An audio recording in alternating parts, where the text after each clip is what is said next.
Yeah, I'm just going to call you Rookie. Or just call me Wolf. All right, we are live. How's it going, everybody? Happy end of 2018. Was that a long year or what, guys?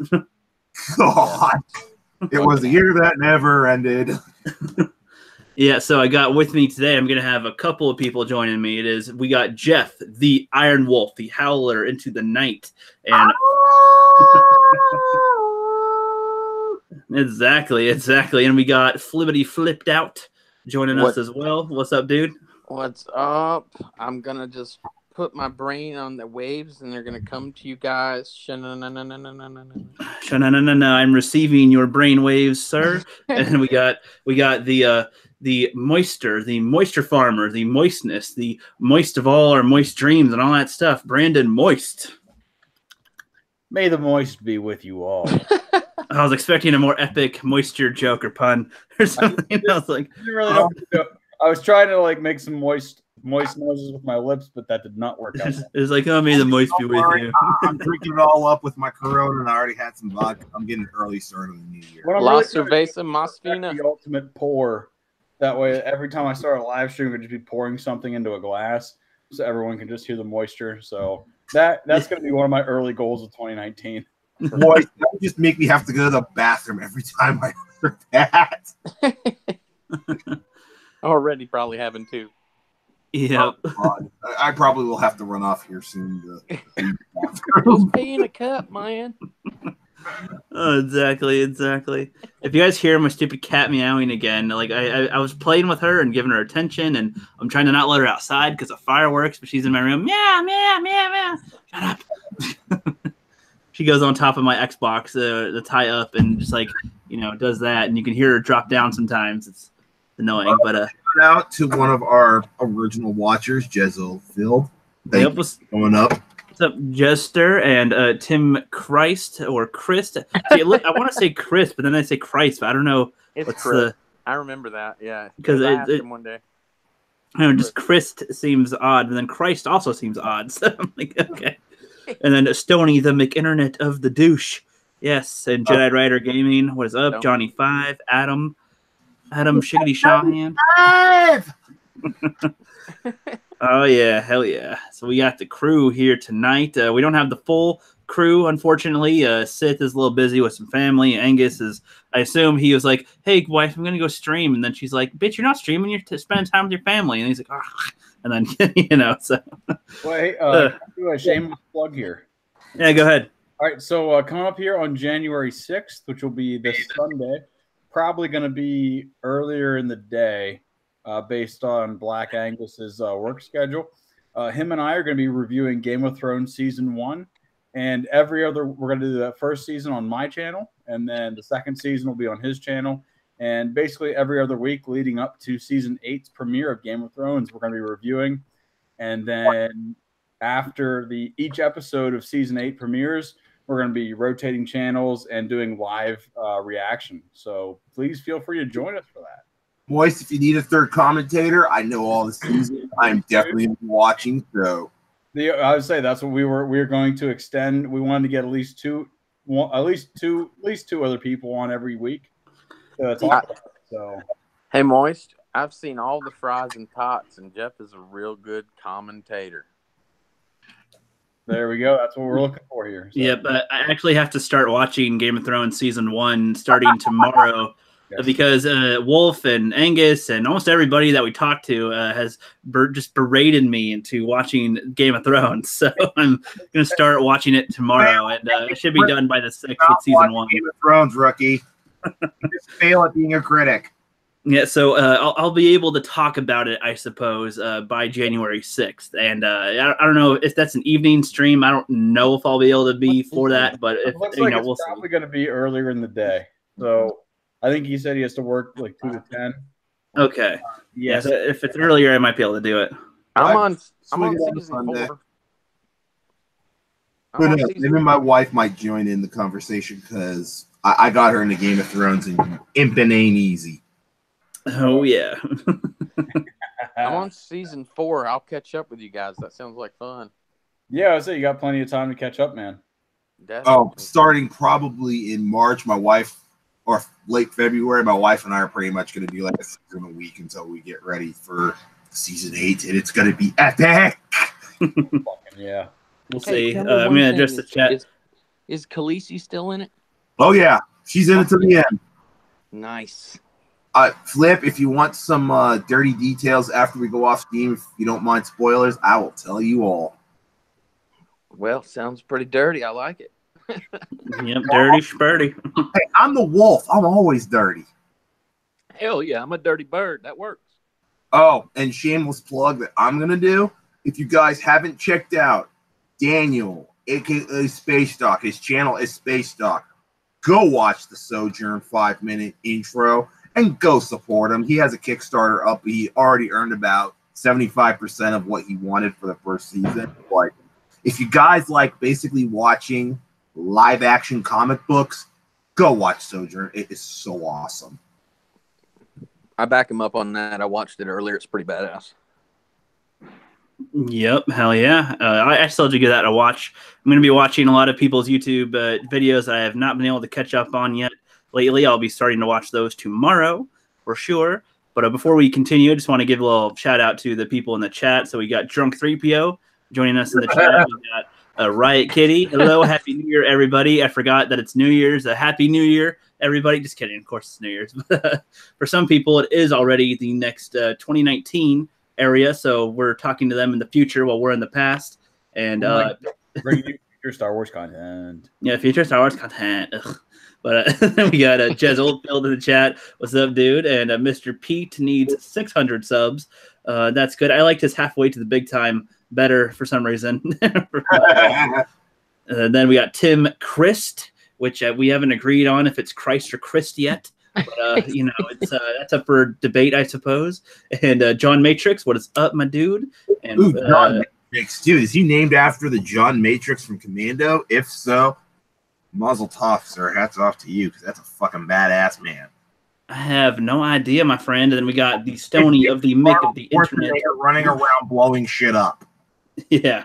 Hey, does he want to be looked at with the red eye or the blue eye? I have to know. I do not know, but then we got the Stony of the Mick of the internet of the douche, and always having quips. As he says, Game of Thrones equals incest simulator. Hey, John, I like you. You're a funny man. That's why I'm going to kill you last. Even drunk, I still remember that line. I fucking remember that. Yep. Tim Chris said, "Rookie is if Peter Jensen is one of the stars you bought on the wrong vids." I have no idea what he's talking about.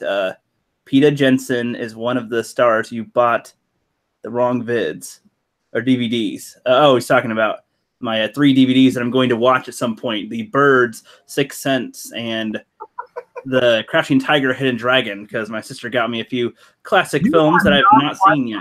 Tiger, Hidden Dragon. What is the matter with you, man? Well, it's not like that's just around my house. It's not like my brother, sister, mom, or dad ever watched this stuff. I mean, The Birds, yeah, but they never owned it. Like all these stuff, it was just never around me. Or The Expendables. Oh, Jesus Christ, Rookie, you're killing me, small. I've seen The Expendables, but yeah. And then we got Caitlin, the keeper of the Jeremys, one of the best moderators around, and all about that bubblegum. Corona. I saw her on Jeremy's 24-hour live stream as well. So God bless her. Mm-hmm. I assume she's still moderating that chat as well. So she's probably got like 5 tabs up everywhere and got Twitter up and doing all these things and social working and content. He's multitasking hardcore. Hey, we got 15 people in chat. That's awesome. Yeah, sweet, and going up. I told people I sent a super chat during Jeremy's 24-hour live stream, like, hey, if you guys want to break from watching Jeremy for a while, come check out our stream. You know, so. And the funny part is, Jeremy probably gave no shits whatsoever. But he was like, actually, I'm fine if people leave for a while. I was like, okay, our stream. Probably time for him to go piss and shit. Exactly. And then, what was I gonna say? Drunken sneeze is not fun. Yep. And we got Johnny 5 here. If people don't know, he is the voice of Snoke in my skit. The awesome voice of Snoke. Dude, and if so, the man. Hell yeah! So that is basically caught up with the chat now, as Flip just says, "What's that?"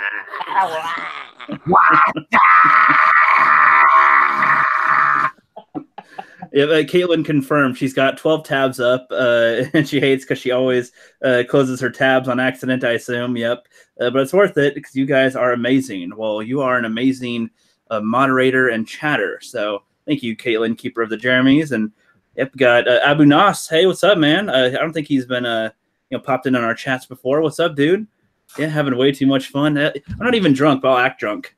Yeah, act drunk. This is Abu Nas on Twitter. Right? Shit, he's been fucking lighting it up on Twitter. I love that. Or the man, thank you for showing up. In 2019, Abu Nas, father of Nas, you're the fucking man. Fuck yeah, my president. Hell yeah, hell yeah. So I'll start to, that fucking Ryan Johnson and Brown. I can't act drunk. I'm such a non-drinker. I'm such a non-drinker. It's hard to even act drunk for me. But all right, so we got I guess some topics tonight. I mean, not really. It's mostly just a chill hanging out stream with everybody.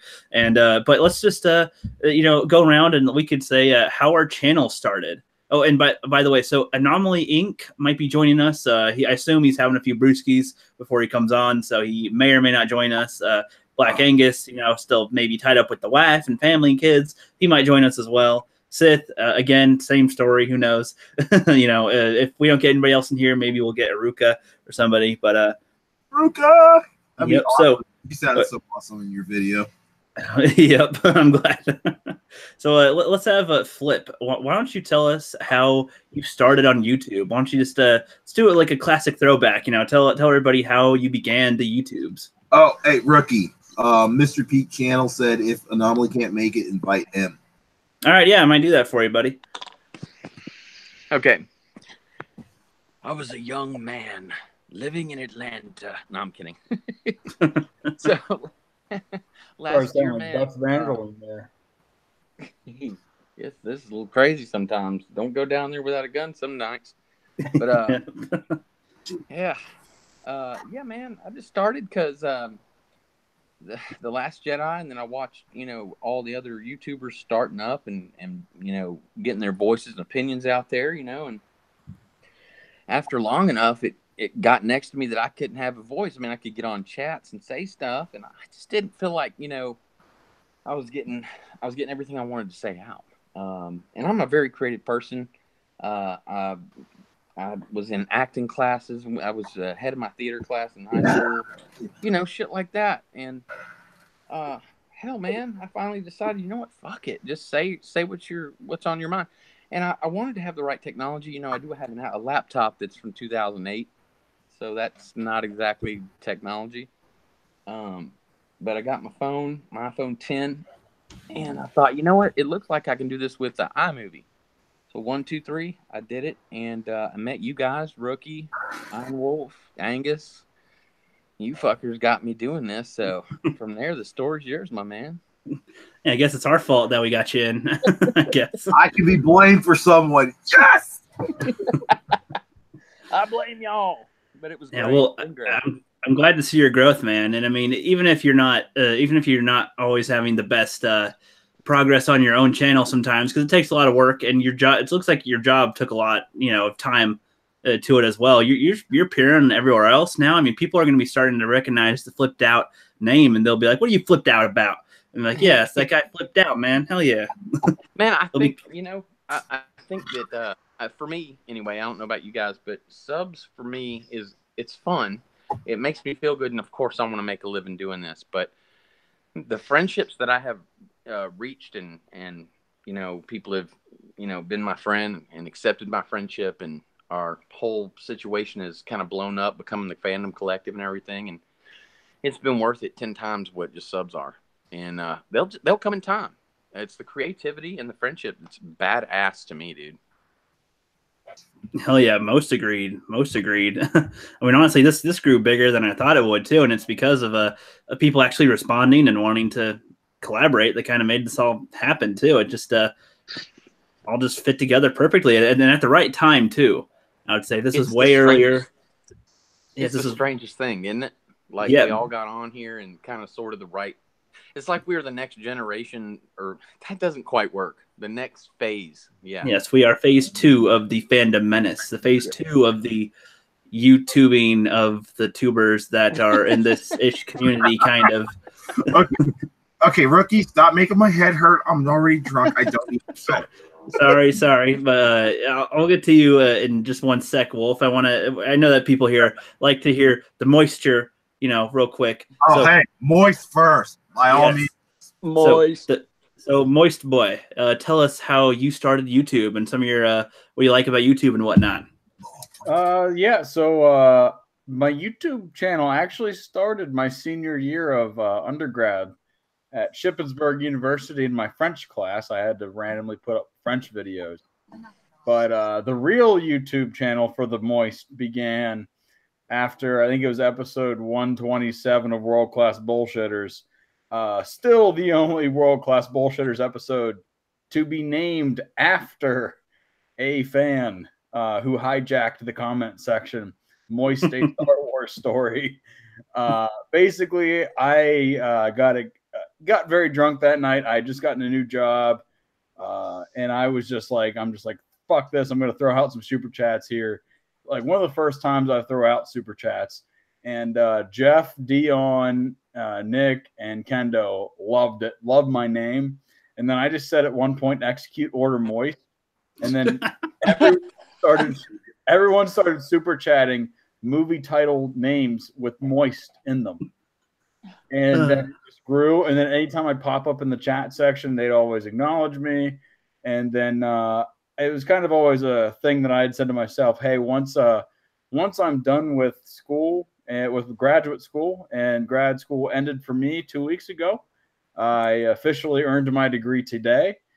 Hell yeah, buddy.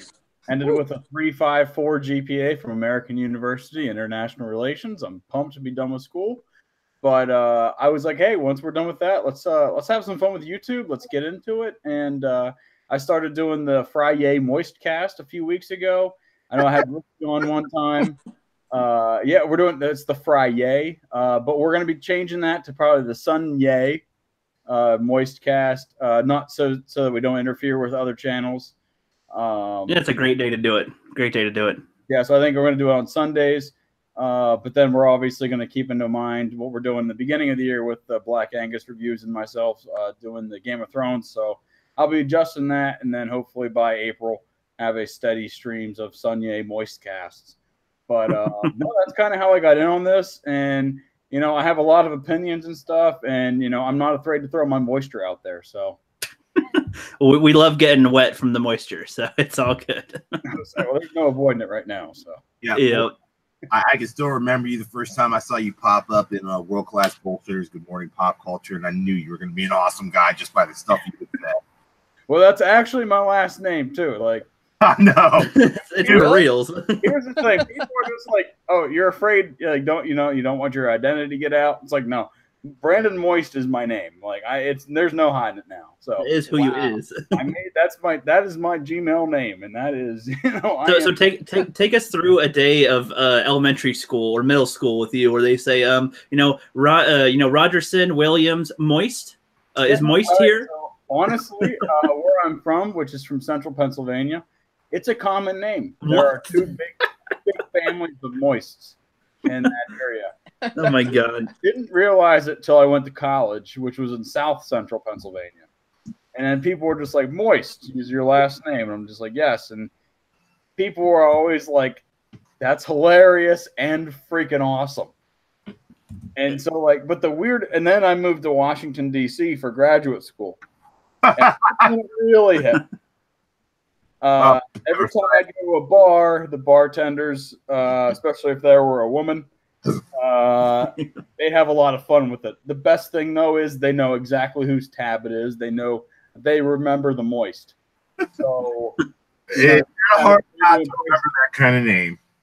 Yeah, you just kind of learn to embrace it. But I mean, here's one thing. When I get married, I'm not going to force my future wife, to take the last name. Miss Moist. But you're hoping she will be Moist. Yeah.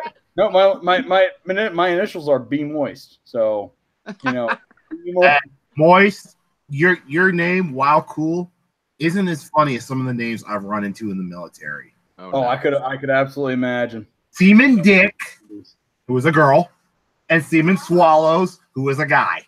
Oh, yeah. This would be a great idea for a show of Moist, Swallows, and all these other people with these weird names. Come in at once. Shit. Yeah. You want to hear Johnny Five says Mr. and Mrs. Moist. Yeah, no, yes. What I did want to say was I'm not going to make my future wife take my last name, but you bet your ass my kid is going to be taking the hyphenated name, and I really hope my future wife has a great name that goes with Moist. That way my child gets to realize the struggles that I had growing up with that name. Yes. And it will make us better people. They'll get him popular by then. Moist will be a household name. You should name your son You're Gonna. You should have his first You're Gonna, or some type of pun that goes with moist or whatever. You can be moist. Oh my god. I don't know if I want to set them up for that. Name him Getting, and then have his last name be Moist. Getting Moist. You hear? Hey guys, you want to hear the most hilarious name you ever heard? I shit you not. I knew a Marine. He was a Russian linguist. His name was Jamin Breeze Jablansky. Jamin Reeves what? Jamin as in jamming on a guitar. Breeze as in a flowing breeze. Jablansky. Jamin Breeze Jablansky. That's rough, man. It sounds like they're like, let's take a word scrambler, and then just that's going to be his name. But wait, you haven't heard my relative's name when he came over from Lebanon. I'm part Lebanese. They didn't know how to pronounce his name at the New York Harbor, and so they said your name is now Peter, and he's like, all right. So, and this is for real. This is literally one of my relatives. His last name is Beater. Peter Beater. Peter. I am not kidding. Flipped out. I speak Arabic. No, in Arabic, there's no P. And what they do is they translate the P into B. That's probably what it was. Something like that. It's for real, though. It's for real. Oh, I took so like theater, and the problem is that I could speak it, I could write it. I couldn't remember what the hell it was. That's awesome. Very complex language. That's great. But so since Anomaly Inc. said he'll join us in like 5, Geoff TheIronWolf, why don't you tell us your history with YouTube and where that all came about? Okay, well, if you didn't hear my wife, she said driving her wife bonkers, which I do frequently. Thanks, wife. How this started, quite frankly, was I got entirely infuriated by the NPC SJWs when the Florida shooting happened that made Hog a household name, and how wrong they got guns. And it was the God Empress, Jesse Milestone, who convinced me to open my mouth, and I just went on a 20-minute rant one day while I was driving my truck down to a delivery. And I kind of went off to the races. And then I really kind of got a claim to fame when Jessie had her 10-day live stream challenge, which I met every day. And she said, well, what do you want for your prize? And I was like, I want to do a live stream with you. And that's how I gained a little bit of notoriety. And you've been shouting into the ether ever since, right? No, I've been howling at the wind. Hey, like it was said in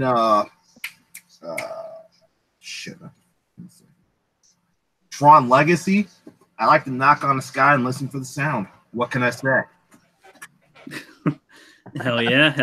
And you've been growing a little slowly ever since, but I think as people, I'm hoping people will realize too that your political stuff that you mix with entertainment is important. It's not as as boring as they think. Like, a lot of people like world-class bullshitters, Ethan Van Sciver, Jesse, Geeks and Gamers, they focus so heavily on entertainment, they don't realize that the culture war spans a hell of a lot more than just entertainment. It's being fought in politics right now with, I don't want to say her name, I can't stand the woman, not because she's a woman, because her views are fucking stupid to unbelievable amounts. Alexandria Geoff one of the stupidest women I have ever seen in my life, bar none. Her gaffes are legendary. She believes there are 3 chambers of government. Yes. Oh, yeah, no, I know who you mean. Yeah. She said that. I'm like, I know. Yeah. Right. There are 3 branches, but yeah, not chambers. Yeah. Like, oh my God, you were so stupid, woman. But it's like, yeah, people need to, I'm realizing it too, that like it's not just entertainment that we should be worried about. It's because of what happens with politics that is why it's affecting some of our entertainment. If it wasn't so popular politically, then it wouldn't be that popular entertainment wise, right? Well, I also I worked on Capitol Hill before, and it was an enlightening experience for myself. I worked. I'll throw my political views out there right now. I'm registered as libertarian because I'm pissed at both parties. Hey, I'm registered libertarian, but I worked in a Republican office. But social views. I want to do what's best for everybody, and where my politics rely mostly on is with foreign policy, which is my main study.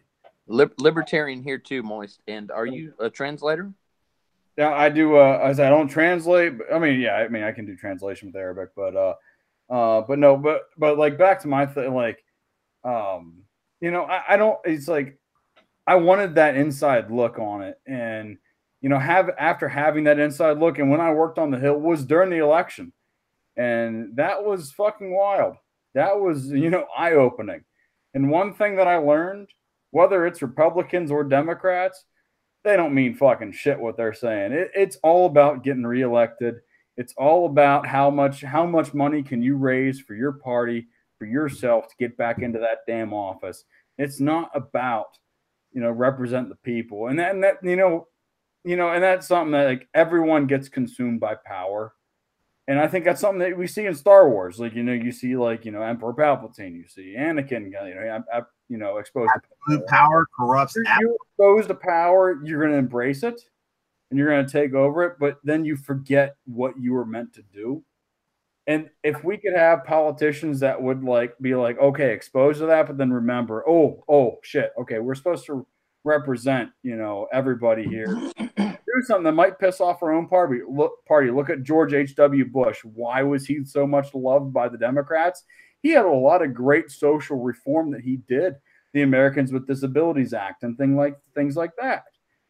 He went against his own party to do things for the better. And the thing is, we've lost that in a society. And to get off my high horse here real quick here, we've lost that in society. And that when people want to get off their high horse, they're going to get off their high horse and they're going to fucking take entertainment down with it. And they're going to shove it in your face if you don't agree with it. Amen to that, Moist. Amen. Sorry, I will shut up for a little bit here now. No, that's all good. Hey, you had to get it out, dude. Yeah, we need. I think there needs to be a good balance of like having the politics in with the entertainment, so people don't.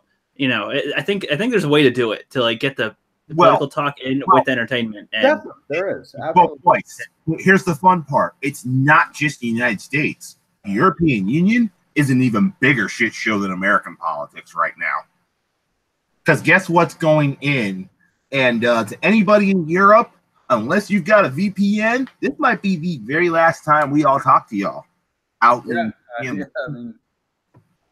Yeah. I mean, I'm hoping not. Hoping that stuff doesn't go all through. 11 and 13, unless it gets shot down sometime early next year, which it probably won't, considering who's in charge. Articles 11 and 13 are going through. And unless they have a VPN, they are not going to be able to see our content. Yeah, well, let's try to lift our spirits up. Rookie, just to lift your spirits here, though, and Abanos, thank you for the kind words there. But no, Rookie, I think yourself here, and what I've tried to do on the Moist Cast as well is, we're not afraid to bring in politics because they do influence, our entertainment consumption. Yeah. And the thing is, but the thing is, what we're doing here and what you've done on your channel is you've invited politics in a friendly way. Like, you can disagree with yourself, with everyone's views.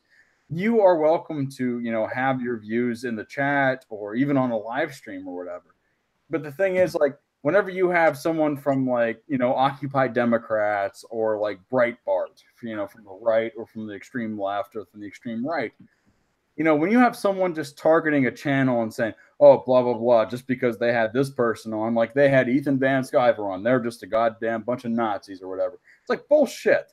It's like, okay, we just hosted Elizabeth Warren. Are we now all socialists? Like, okay, maybe we're trying to hear what they were trying to talk about and giving them a platform to put their ideas out there, and then we can make a decision from there. And I think that what you're doing here, Rookie, and what I've been trying to do, like bringing politics into the equation and not ignoring it, is realizing that there is a room to discuss it, and there's a room to discuss it in a proper fashion, and there's room for for respectful disagreement. And I think that we have a great platform here to do that. Well, Moist, we are literally the embodiment of what the First Amendment of the Constitution stands for, because above all else, I'm a constitutionalist. It is the only preventative for the on both sides. I'm not a very loud talker, but I'm a big listener and a big actor. I mean, not acting, but like action person. So definitely take action and definitely appreciate the fuck out of it, dude. Hell yeah. Yeah. Sorry, my son's trying to listen to the bass lines of the Beatles while I'm telling you this. That's all good. We're good. Great bass line to listen to. Thank you very much. We're good. We're good. John Lennon. That's pretty good. That's good. Let's look at the chat though for a little bit. Abunas says, I can't do politics in my videos. I just let everyone know how I'm rolling politically, so there's no mistake, and then just leave it alone. Yeah, that's a good way to do it too. Well, the fun part is you watch someone like Tim Pool, for example. He lets you know up front what he thinks. The funny part is that the left is running so far left. A liberal like Tim Pool is now a centrist like me. Like, for me, I'm a centrist. It all depends on which issue is which way I'm going to lean. Some I might lean more conservative, especially when it comes to gun rights. And other parts, I'll lean liberal. Like, I know I'm about to touch a hot topic, but as far as I'm concerned, I'm all for pro-choice, because guess what? You can choose to let that. You can choose to live. You can choose to get rid of it. It's choice. That's what the Constitution kind of enshrines with life, liberty, and the pursuit of happiness. Choice. Yeah, exactly. I agree with that too, man. But yeah, with political stuff, it can. I feel like there could be a good balanced mix in like a video, because people probably look at it as in the videos, like in videos that we make, they want to mostly get entertainment based stuff. But if there's a little bit of a political stuff in there at some point, then it's all good. Look at it as in the videos, like in videos that we make. Mute the thing or whatever stuff. But if there's a little bit of political stuff in there at some point, then it's all good. Look at it as in the videos, like in videos that we make. I'm gonna mute you for a sec. And are you good now? That's better. Okay. That's good. Yeah, whenever you join, you're just watching the video, I assume. So that's how that happened. That's all good. What's up, Jez? Yeah, how's it going, man? It's been a while. Is it a 2019 for you right now? Oh, yes, we are into, another world of, another year of and Vince. You know what I mean? It's just the same old thing, isn't it? Yeah. How is it in the future? Shit, yeah, 6 hours. Yeah. Yeah, it's very grim. It's very grim. It's dark and grim. No. Black skies and fire everywhere or something. All of that. Yes. Completely dark. Hey, Jez, more XP for me. Hey, Jez, can you say something for me? Oh, come on then, Flip. Yes, I'll have a cup of tea. No, I wasn't gonna ask that. I was gonna say Sherlock Holmes is a bitch. Oh, he fucking is. Wait, have you guys seen the Holmes and Watson reviews? Well, I cannot say in one's real forthright voice that Sherlock Holmes is a bitch. Hey, Jazz, what neck of the woods are you in right now? The same place I've lived for years. Pretty much exactly smack bang in the middle of the country. What? Smack bang in the middle of the country. I'm trying to get back up so I can read the chat. Yeah, the funny part is I actually lived 2 years in England up by Harrogate. Oh, did you, Geoff? Why? Why did you do that? I feel like I'm talking already. He said, go to this command, so I kind of had to go. All right. Nah, I've got the chat. No. All right, sweet. Why? That's all good. Why? No, Geoff, I want to know why you had 2 years in England. Well, because there was a strategic site out there, and I was signals intelligence, and they said, you can go here, or you can go back to Hawaii, where you've already spent 2.5 years. And I was like, I'll go to England. Hawaii. Right. If you asked an Englishman, where would he rather go? England or Hawaii? Yes, I Hawaii for 2 years. I've already been there. I'd already done that. It's a great place to visit, but after 6 months, you've done everything and you're bored. Yeah, but so's England. It's a great place to visit, but after 6 weeks, you've done it all. Oh, yeah.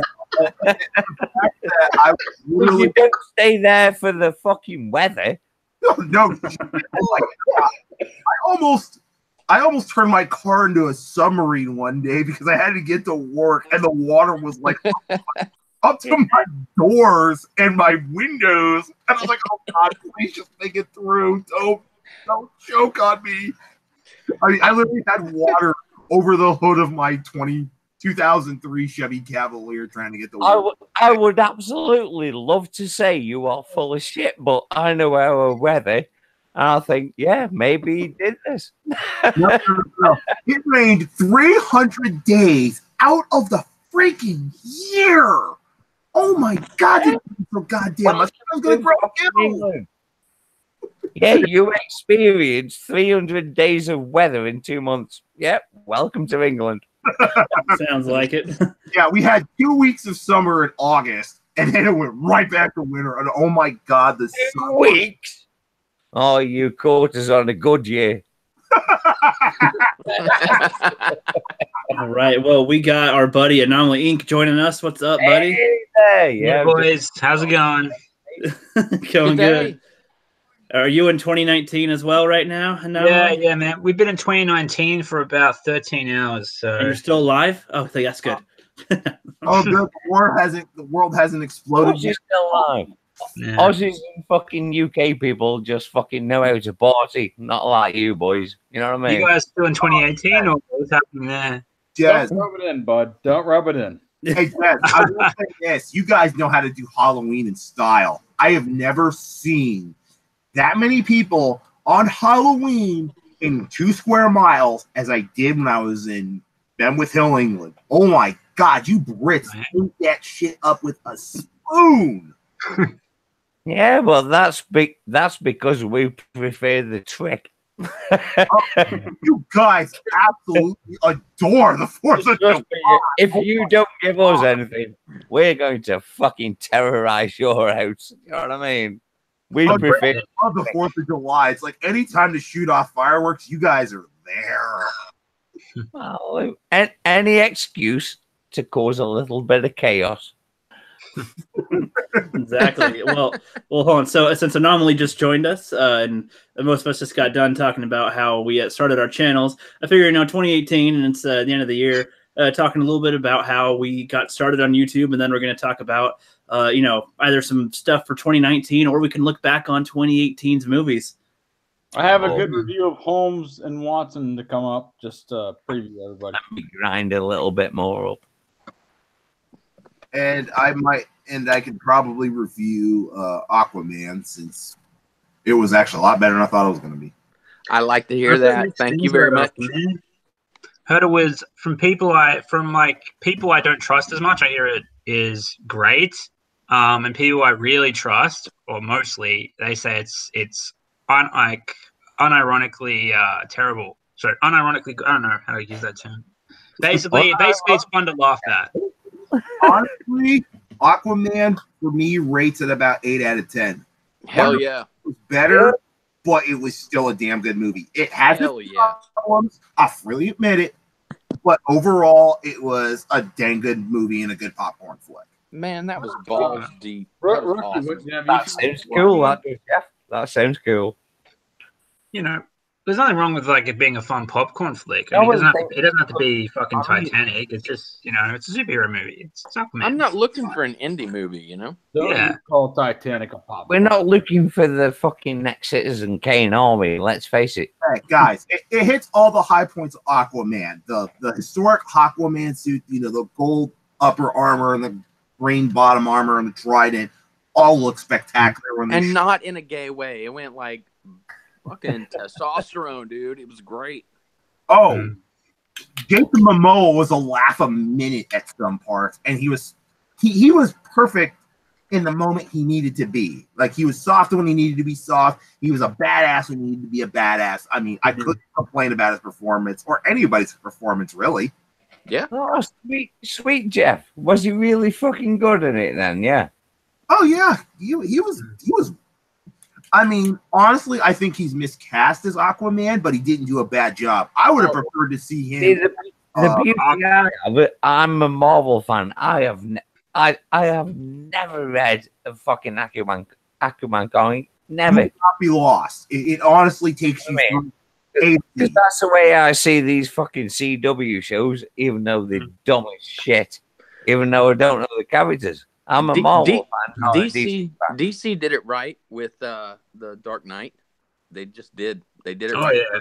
The problem is that they tried to repeat the Dark Knight with Superman, and it failed spectacularly. Yeah. I never understood the hate towards Man of Steel. I honestly think it's great. I was a fan. I was a fan, actually. Yep. No, I'm sorry. When it comes to Man of Steel, the first Superman of 1977, Christopher Reeves, I'm sorry. Christopher Reeves' Superman is superior. Superman is the... Well, I love that movie. I wish fucking Angus was here, because he fucking hates that film, doesn't he? Yeah. What, Superman 1977? Listen, Superman is the superior product because every that movie is fucking fantastic. Apart from, hang on, you've got a watch on there. But look what we had with what about that Superman movie that came out after? Hang on, Joel, you've got a watch on you. With that other guy, the Superman movie with the other guy. I mean, it was sort of a throwback. Now I like Christopher Reeves, dude. I grew up with that too, Geoff. And then you had the other wiener, whatever the fuck his name was. And then what? That sorry, Flip. Anyway, it didn't pan out, man. Him and like who was the Spacey? Kevin Spacey was in that one. I mean, it was all right, but it was the remake. Oh, fuck. Yeah. Oh yeah. But Man of Steel kind of. I mean, for me, man, it kind of was a little bit of a different step in the right direction. Flip. Can we all just agree that Batman and Robin is better than Superman 1977? Sorry, Batman and Robin. I've got a question. I have got a question for Flip. Yeah, I'm here, man. What's up, Jess? What was his fucking? I've got a question. Hey, hold on. Somebody's got feedback on one of their things. Yeah. Well, it ain't me. What's up, Jess? What was Moist? I think you have playback on your side. Hey, hold on. You know what I mean, Flip? One of their things. I'm gonna lower who I think it is just for right now. So my tablet's muted. Whoa! It's not me, is it? It's more. You know what I mean, Flip? Moist, I think that's some feedback. I think it is just for right now. Dude, I have everything closed out except for this. Jeff, it's not me, is it? Is it me? I can turn it down, turn it up. Is it me? Feedback. I don't know, because it's coming from Moist's area, but then when I lower his volume, it's not him anymore. I can turn it down, turn it up. Is it me? I don't know. I think it's you, Jez. It's coming from. Oh, fuck off! It's not my fault. Hold on. Just one sec. Hold on. I blame this on Rookie. I do. That's what I Rookie blame. delay lock. Does everybody hear it from somewhere? All right, No, Jez, no, what's your question? No.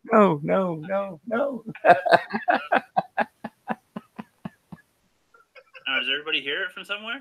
God dang it! See, I don't. For my feed, it's having Moist's icon light up with that technical difficulties. No.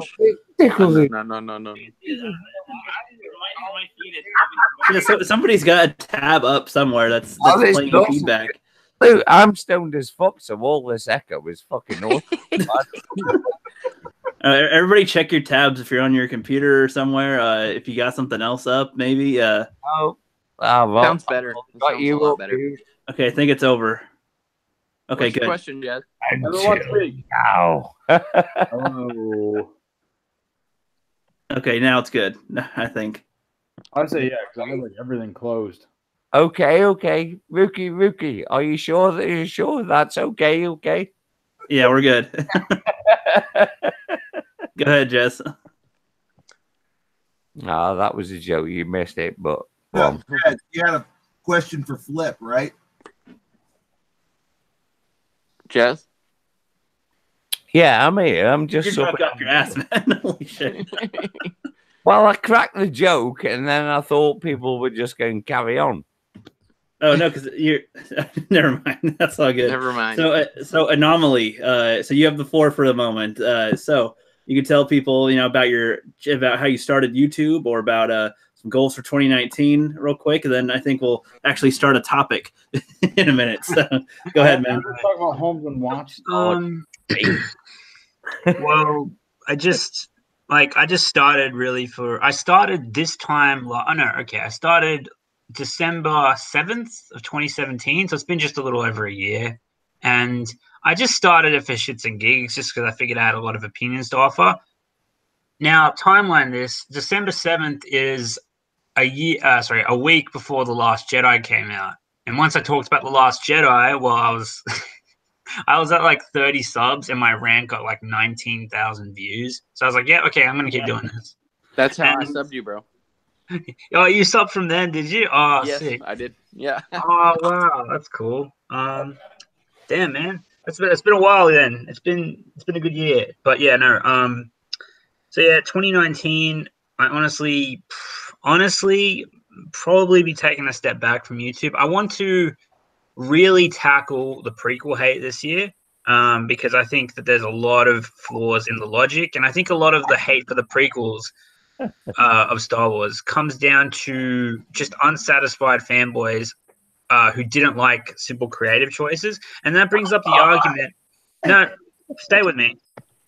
And I think that brings up an interesting argument about should we, if something is by design, does that make it terrible? Should we be so judgmental, or should we let the creators create? You know what I mean? I think it's a really interesting topic. There's many layers to it. And I've been this whole time just been researching it really. Let me hop in. The problem I have with the prequel wasn't so much direction as it was directing / acting, especially in Attack of the Clones. Some of the acting was so wooden, and in number 3 it just got worse. Number 3 got worse, you reckon? I disagree heavily with that. But No, really? let's talk about Attack of the Clones for a second, though. Let's talk about Attack of the Clones. So I assume with the poor acting choices, you're talking about Anakin, correct? No. Anakin in particular? No, it was more like the chemistry between Anakin and Padme. That fucking I love but that's the thing, though. That's the thing. You do realize, and here's the thing: people say that. And I talk about the prequels all the time. Sorry, I don't mean to be talking about it again, but like people say that like the acting was bad, the line delivery was off. I think I'd agree with the line delivery being a little bit off, but the chemistry and the confliction in Anakin and the lack of chemistry there is actually, and this is going to sound strange, it's actually by design, in my opinion. Say hello, but I haven't not got a moment. What? Well, Nothing. Carry on. Sorry, I'm confused. All right. well, look, man, Anomaly. Look at I was just addressing the entire scene where they're out on the balcony talking, going back and forth. That just felt so wooden off. But are you talking about the the sand quote? no, I'm talking about number 3 when they're saying, "Well, I'm so in love with you." No, I'm so in love with you, and it just felt so wooden. But you get to the end. Yeah, but here's the thing. There's two arguments I'd like to make to that. All right, here. The first thing is, all right, they're not talking to the audience; they're talking to each other. They're not being watched by people, right? So, and secondly, it's like he's just come back from war. He's seeing. It's like when he's looking at Padme, and it's got the background and everything in the background, right? He's just admiring her. It's just like, you know what I mean? It's like he's seeing his wife for the first time, basically. Oh, That's how I took it as. No, but It's the like thing, fucking Anonymous Inc. has got it bang on. Look how shallow that scene looks. yeah, it does look shallow. But the thing is, the funny part, you get to Mustafar, and I can believe their love falling apart and it more there than I could have. You get it more in episode 3, but I don't know. I'm fucking with Anomaly. It's complicated. There's a lot to talk about and break down. But I think if you take it at face value, it's easy to hate, especially when it's been the hate has been circulating for over a decade now. And it's gotten worse. Thankfully, since The Last Jedi came out, people have gone back to the prequels and been like, yeah, I was never a prequel hater. I was never a prequel hater. It's done a 180 almost. If you go to the most, and I still to this day defend the prequels. I fucking love them. I don't necessarily hate the prequels. I mean, they were great for what they were. And when the Clone Wars cartoon came out, 1977 original Star Wars kid, and I fucking love Star Wars. I even thought the Phantom Menace. Yeah, this is okay. I watched the Phantom Menace. I got the Blu-ray box set for Christmas because I wanted to watch them all again. I meant The Force Awakens. I thought, yeah, this is okay, I suppose. I think everyone found some enjoyment in The Force Awakens first time they watched it. But my thing was with The Force Awakens, oh man, yeah, this is good introduction. Let's see what they're going to do next. Yeah, I agree. The thing is, what happened? That was my reaction too. What happened? The problem was though with 2 and 3, it just wasn't enough to expand upon until the Clone Wars came in. I just couldn't understand how, you know what I mean? Because when we saw the end of Jedi, everything was sweet as fuck. And then I couldn't understand where this first order come from. And the destruction of these planets. And I was like, hang on, didn't we kick their ass like 30 fucking years ago? Yeah, I know.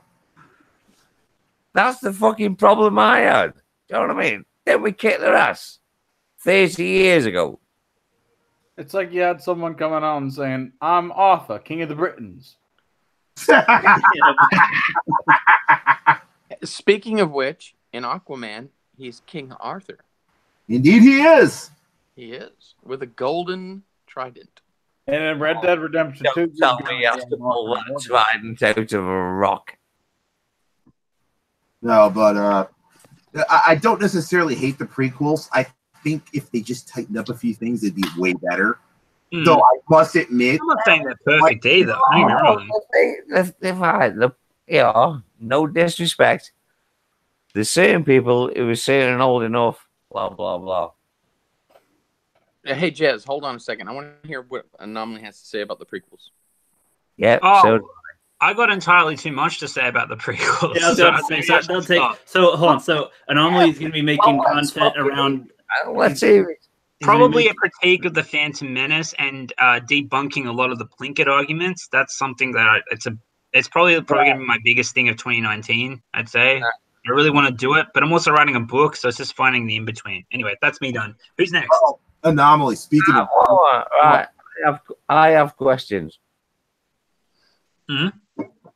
Yeah, question. How old are you, Anomaly Inc? 24. All right, say no more. Carry on. What? What happened? But Anomaly. How many drinks are you in, Jez? That is irrelevant here. 11 tea. Okay. I wish I was drinking right now. No, guys, I have to bow out quick, but Anomaly, if you don't know, I'm doing a rewrite myself of The Last Jedi. Oh, yeah? Yeah. I'm actually attempting to fix Holdo, Rosiko, Finn. I'm trying to fix all of it. No, you just try and put them all up in one explosion. Send it to Star Wars Theory. See if he'll maybe like he should bloody make his own rewrite and see how the fans react. Like Well, fans that would should be have amazing. I don't know if he has any more money. Guys, the thing is, Does he have fan funding? Does he have like a fucking Patreon or a GoFundMe? He can't do those and make profit though. Really, it has to be for other reasons other than for the fan film directly or something. No. Well, I mean, fair enough. A GoFundMe is a bit specific, but a Patreon is broad. They're not specifically paying for. Hey, Anomaly. Hey, Anomaly. Watch my last video. I explain how he gets his money. He has them. He has okay. how he can make all the money. all right, well, gentlemen, I have to go. My wife is staring daggers at me. So. Hey, wife, we're gonna keep him on here for a little while longer. No, just kidding. Go ahead. All right, guys, it was fun. It was great. All right, Wolf, have a beer, yeah. Later, Iron I've Wolf. had about 4, so I'm pretty tossed right now. But anyways, guys, have a great one. I'll see you later. Right on. Take care, brother. Always a pleasure to speak to you. Take care, man. Always a pleasure. See you, Wolf. Alrighty, so. Well, hey, has anybody seen the new Holmes and Watson movie? Little Will Ferrell and John C. Reilly. Oh, I saw the commercial for their new Holmes and Watson homies. Has anybody seen it though? Because if not, I shall read you a review. I didn't. Is it out? Because this movie is apparently absolutely horrible. And it's coming from one of the greatest American comedian actors ever. Rookie, would you mind if I read you a review from IMDb? Yeah, go right ahead, man. All right, so this is of the movie Holmes and Watson, recently came out. It's supposed to be a comedic take on Sherlock Holmes and his buddy Watson. So this is from Todd McComas Comedy. I actually listened to his podcast on Heartland Radio 2.0. Check it out. It's really funny. But he's actually a very big-time movie fan and comedic connoisseur. He writes this, and he was also an Indiana State Trooper. So he writes this. When I was a rookie state trooper at the age of 24, I had a knock on the door at 2 a.m. and I had to knock on a door at 2 a.m. and awaken a mother and father just to tell them that their son, also 24, had been killed in an automobile accident. Naturally, they were distraught. I stayed in their home and answered their many questions and attempted to comfort them as best as I could until family members arrived. At the mere age of 24, I was not ready for that moment, and I have spent the following 23 years secure in the notion that those 90 minutes would be the most agonizing, uncomfortable 90 minutes of my life. I was wrong. That night in 1995 will forever finish a distant second to the time I watched Holmes and Watson. End review. But what I really want to know is, did he like Anchorman? Because, damn. If he liked the original Anchorman and hated the second. Okay. Yeah. I don't know. I mean, Will Ferrell, to me, hasn't really changed up his comedy style at all, ever. So I'm just kind of bored with him now. I mean, even in Step Brothers, I didn't find that too funny. So I don't know. I thought Brothers was hilarious. Step Brothers is one of my favorite all-time movies. I just can't get past Will Ferrell anymore. I watched too many of his films, and then he's just not as funny now. I'm gonna go upstairs. I forget his Will Ferrell is one at a time. There's three people talking. One at a time, guys. One at a time. There's like everybody talked at once. Jez, what are you gonna say? Will Ferrell isn't fucking funny. Completely disagreeing with all of us. Actually, hang on. What was the skit he used to do on SNL? The president. Oh, what was the president he used to do? W. Oh, no, he did GW, but no. Here's the thing, no, his SNL career started way before the president. Yeah, I know that. But More what I'm saying is that was probably more cowbell. funny thing he did. Yeah, the Bush thing. Yeah. Well, no, not the Bush thing. No, way before that, he was more popular in SNL. Cheerleaders, more cowbell.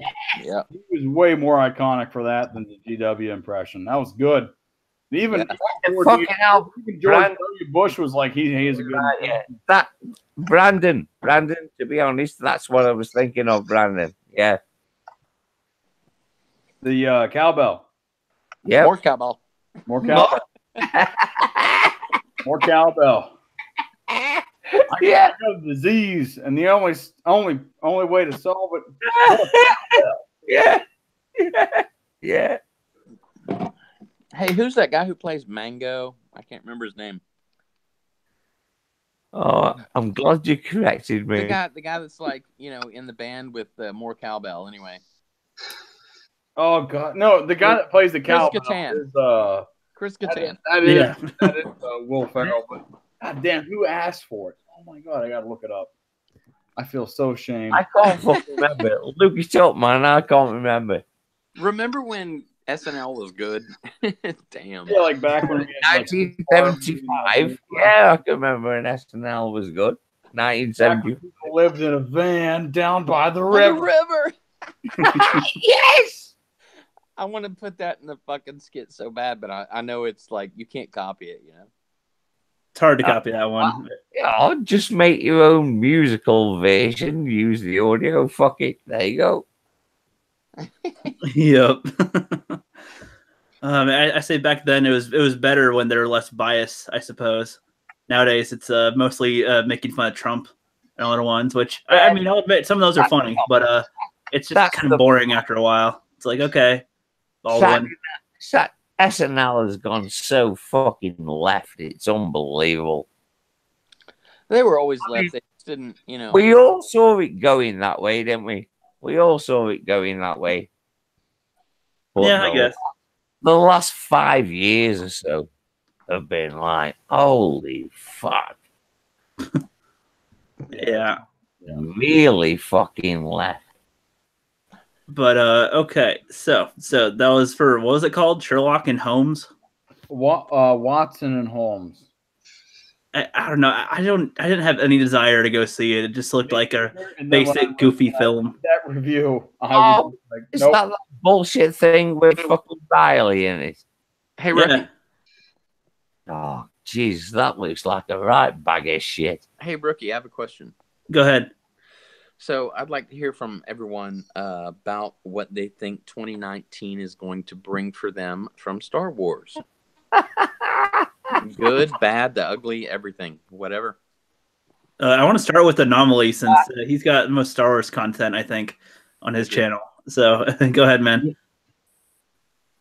Sorry, what? What are we doing? Ask the question again, Flip. Oh, yeah. So, what is 2019? As far as 2019 goes, what is Star Wars going to do? What do you think Star Wars is going to do to make things better for you? What do you see Star Wars doing? I want Star Wars to die so hard. I want nothing to do with what Disney's showing. I will say if a movie's good that Disney makes, I doubt they'll make one, but I just have no interest in, unless they decanonize all of their episodes, offer an apology, and quite literally suck each and every one of our dicks. I don't think I have any interest in fucking Star Wars. Give everybody $30. Every fan. Only to and so you know what I mean? They got to fix it. or they got to step away and give it to someone else who that, you know, a company or a person that hasn't left such a bitter taste, at least in my mouth. Because I just want nothing to do with whatever they're doing. I'll watch it and I'll review it just cause it's what I do now. But like, I really have no interest or, you know, optimistic passion for it. You know what I mean? Like, it's all.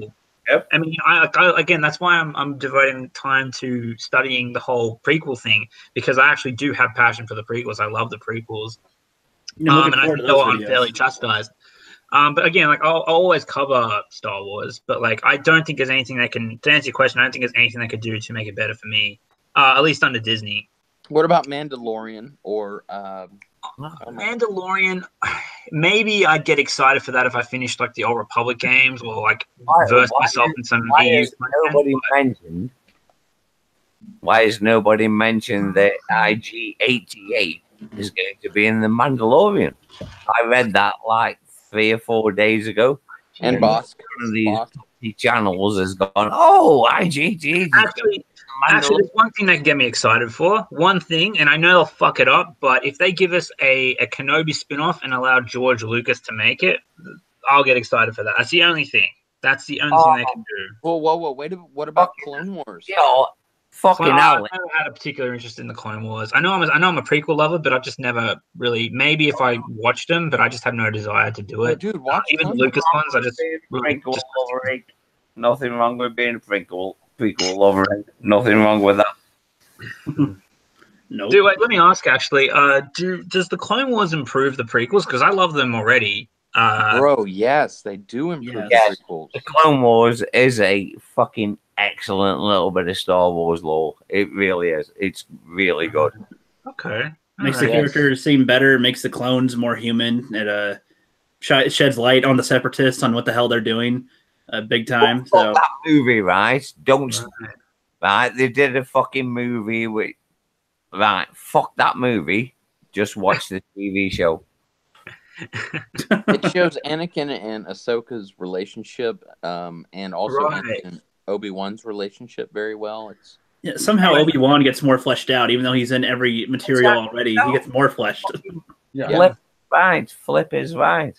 You know, I want to bring something up to everyone's attention here. And I know I gotta stop talking about it, but like, people like Plinkett and all the prequel haters say they'll find ways to shit on the Darth Maul fight, and they say there's no emotional conflict. We don't care about any of these characters. It's just flashy. It's boring. And I'm like, okay, but like when Obi-Wan, and if we compare it to Episode 4, when we actually had more connection to Obi-Wan and Qui-Gon than we did to Obi-Wan versus Vader, because like, who are they? You know what I mean? It's just an old man fighting some evil black guy. Obi-Wan fought and defeated the first This I could talk about. Sorry? Obi-Wan fought this and I defeated could the talk first... about. That particular lightsaber fight I could talk about. Sith in 1,000 years. No, I mean, I'm just saying, like an argument they like to push, but you know, they don't realize that that same argument can be made to that fight with Obi-Wan and Vader, the first one. Because again, if you rewatch it like a zillion times and read all the books, it doesn't change the fact that we were with Obi-Wan for a grand total of like an hour at most. We know nothing about him other than he's a Jedi and he knew Luke's father, but no light's been shed on that. There's no, you know what I mean? People say, about conflict. I'm like, what conflict? If you cut it up anomaly, it's probably really more like a minute and 45 seconds. And yet we still invested. I agree. You shouldn't have to read a load of fucking books to get a backstory of the fucking story of the movie. It's not about a backstory. It's about character development. Well, I mean, here's the thing. If the focus is... Man, I bought all the old Marvel comics back in the fucking day. I bought all Marvel comics. If they're trying to make it a character-driven thing, and the characters suck, then that's one thing. The Phantom Menace wasn't really a character-driven narrative. That's what a lot of people miss when they try to interpret it. They say there's no conflict, there's no. If I can impersonate Plinkett for a second, there's no conflict, there's no emotional resonance, blah blah blah. I'm like, yeah, that's kind of the. I mean, they're not focusing on that. They're focusing on other shit. You You know, it's by design that the characters aren't being. You learn enough about the characters to like them, but you're not meant to become too attached because guess what? Qui-Gon's going to die. And it's not really about those characters. I mean, it's basically just setting everything up. Exactly. I would agree with that. I was about to say. When you see bloody Obi-Wan watching Anakin burn, that's George Lucas trying to make you feel. When you see Anakin getting operated on while his children are being born, that's what George Lucas trying to make you feel. You know what I mean? Yeah, exactly. I am fucking totally with you. Anomaly, I am totally with you on that. Thank you. Yeah, no, that's what I'm getting at. Well, it's like you could also say there's no emotion in the Rey and Kylo versus the guards fights. I mean, you can say all you want that they love each other, but it's all forced. There's no choreography. They are focusing on characters there, but they're just doing a shit job of it. That's the difference. Makes sense? Kind of Barbera cartoon. It's a joke. It's like an 80s film released by Canon Pictures, where one man will come in and you fight him off, and then the next man comes in. Have you seen the choreography of that bullshit in that fucking movie? It's a joke. And then you've got this Blade. There's a recent video about that shed new light on it. This Aussie dude, fucking legend, is Australian. He was breaking down the choreography. It's like Disney. Did you see in the video? Disney doesn't understand lightsabers. That yes, not yet. Agreed. How funny it was. Yes, have you? Has everybody else seen it apart from me and Anomaly? I haven't seen it yet. No. Right. I recommend. Can you bring it up for us? Can you put the video? That fucking YouTube video. Go please, see. put it up for us, Rookie. Please. What was that? Put on. Can you put up a video for us all? Can you put a link in the chat to that video? Can you put a link in the chat to it?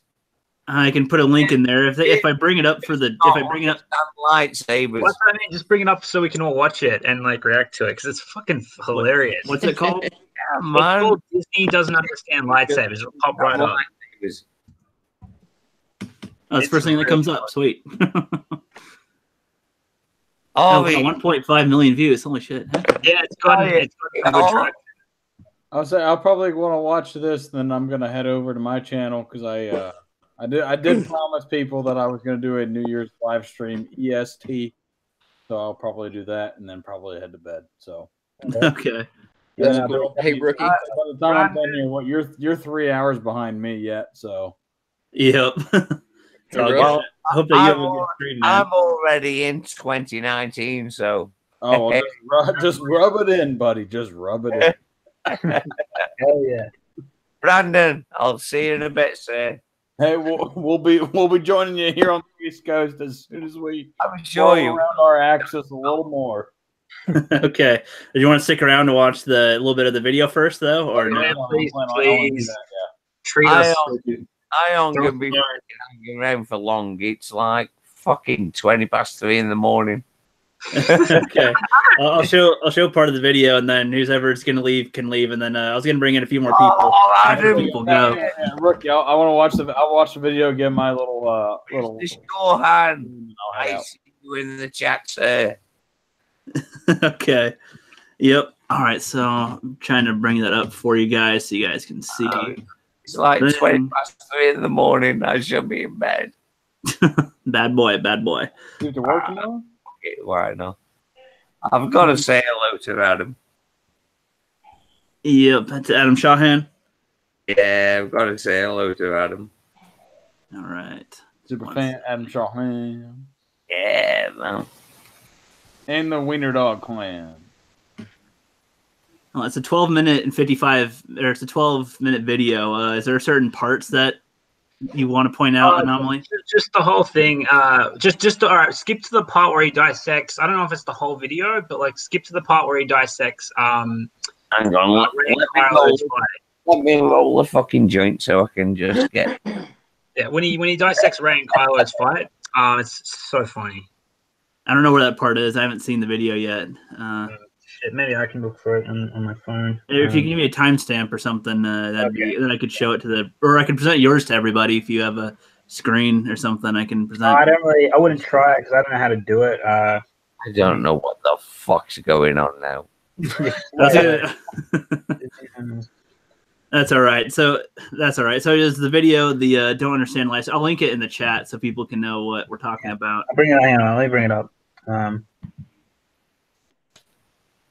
So just drop the link in the chat so people can see it at their own will. Because if I bring it up anyway, we wouldn't be able to hear the sound for everybody.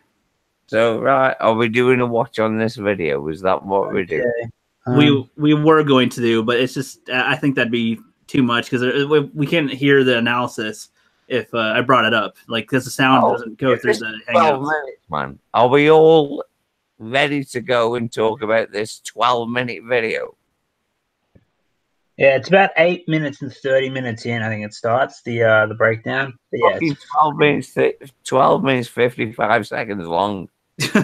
Well, you guys can give us your takes on it then, because I'm definitely go watch it. Geoff, I'm going off your link. And off your link, Geoff. Who here watches EFAP? Anybody? Does anyone here watch EFAP? I'm watching closed captioning. EFAP, of course. Yeah, go watch. I uploaded a meme. It's called Mullinator 2 Judgment Day. So basically, just made an EFAP parody with the ending to Terminator 2. Right. I spent all day, it's a 3-minute video, but I spent all day on it yesterday to dress it up. Hey, Anomaly. Yeah, I normally check. I haven't got a clue what we're watching. A lot more than I can. Delete. I'll just use all these windows. Hey, just wait, man. Fucking clue what we're watching. Hey, anyway, so I bit off a little bit more than I can chew on my New Year's situation, but I will be checking out your video. I do have that saved, man. I will be. Yeah, man. Yeah, you guys will love it if you guys want to check it out. It's only like 3 minutes, so it doesn't really look. I saw it. There's also one with Jeremy from Geeks and Gamers, but he's Morpheus. That one, I enjoyed making that one. And then I re-edited the Captain Marvel trailer, made it all SJW-y. Was that you that did all those? Yeah, I did all those. Is that the one they showed on EFAP? No, God, no, they haven't showed my one on EFAP. Wait, which one did they show on EFAP? They showed like an Avengers one. They showed. No. Oh my God, how funny was that? No, that definitely wasn't great. Mine. Okay, I was about to give you props for that one, dude.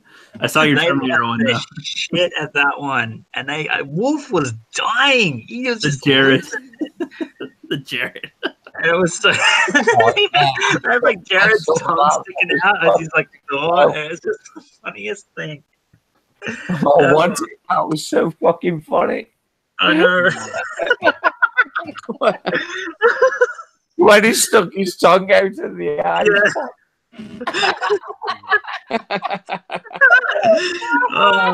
It's just, I've watched a few minutes of this with the closed captioning, and I am just concerned. Oh, it's fucking hilarious! I will send you all the link just to watch it. Oh no, I have it here, and I'm concerned. I'm gonna probably hop out here. So, Rookie, if you want to get like Mr. Pete and all them in here. Yeah, they've been begging for a little while. Yeah, let's get Uncle Ethan 99 on here too, if you're still there. Oh, Ethan 99, yeah. Yeah, so no, I'm gonna hop out here. But thanks, Rookie, for having me on here. I really appreciate it. Anomaly. Yeah, mate. Always. Anomaly. So, hold on, Moist is the one that's leaving. So just one sec. I'm the one that's leaving. Yep. Oh, fuck him. That's it. Thanks for coming on, Moist. It's always a pleasure, man. Yeah, same here, Moist.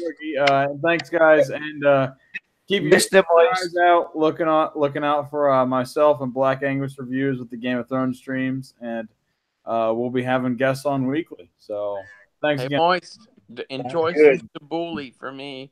Catch you later, Brandon. Take care, buddy. Hey guys, Happy New Year. Happy New Year. Happy New Year to you, sir. Happy New Year. All right, so down to 3. This has been good. Rookie, bye. Click. I thought. Oh, Flip. Did you have to leave too, or are you still good for a while? I'm hanging until you get somebody else. I'm sticking We are around good, dude. stupid o'clock in the morning. I'm surprised you're still up, Jez, with all the drinks. Oh my. No, but I got myself 12 cans. I thought 12 cans, this'll do me because it's New Year's. I'll have 12 cans and stay up and get extra drunk. Speaking of which, in about 30 minutes, they're going to stop selling. I'm sorry. No, but I have nearly drank the 12 cans. So where I live, so in about 30 minutes, I'm going to definitely get off here and walk up to the store. Okay. Well, I'm gonna send some links out to Mr. Pete and 6 Scale in a bit. Ethan, too. 6 Scale. 6th. He likes the FAL, baby. You guys know what an FAL is? A foul? I have no idea. Fuck yeah, it's an awesome gun. I don't. It seems like something I would have fucked in my earlier days. If you ever played Call of Duty, the fuck, dude. You don't like the foul? I love the foul, dude. It's a badass gun. Get 6 Scale in here. Yeah, let's get 6.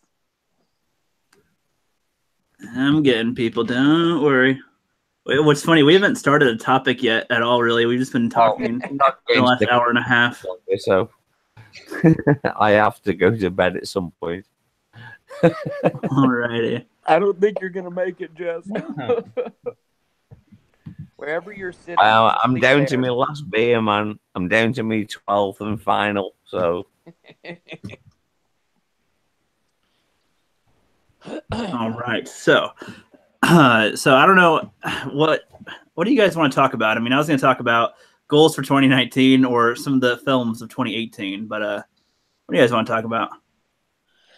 Well, personally, I am about to come out with a vid, and as soon as I do, I'm not going to watch my own vid. I'm going to be looking at everybody else's. But, sounds good. I mean, that's the way it goes, right? Yeah. Put that shit That's a out. very, very fucking safe approach. That is, isn't it? That's very safe. Guys, I'm my own one. Like, that's when, like, dude, come on, man. Like, when you're trying to do your shit, you're like, I want to watch that, but I got to do this. I got to focus, you know. But I want to know what everyone's picks for 2019 are. That would be cool. Hold on. Before we do this, I want to say one thing. Thank you, Rookie Critic, for letting me join the stream.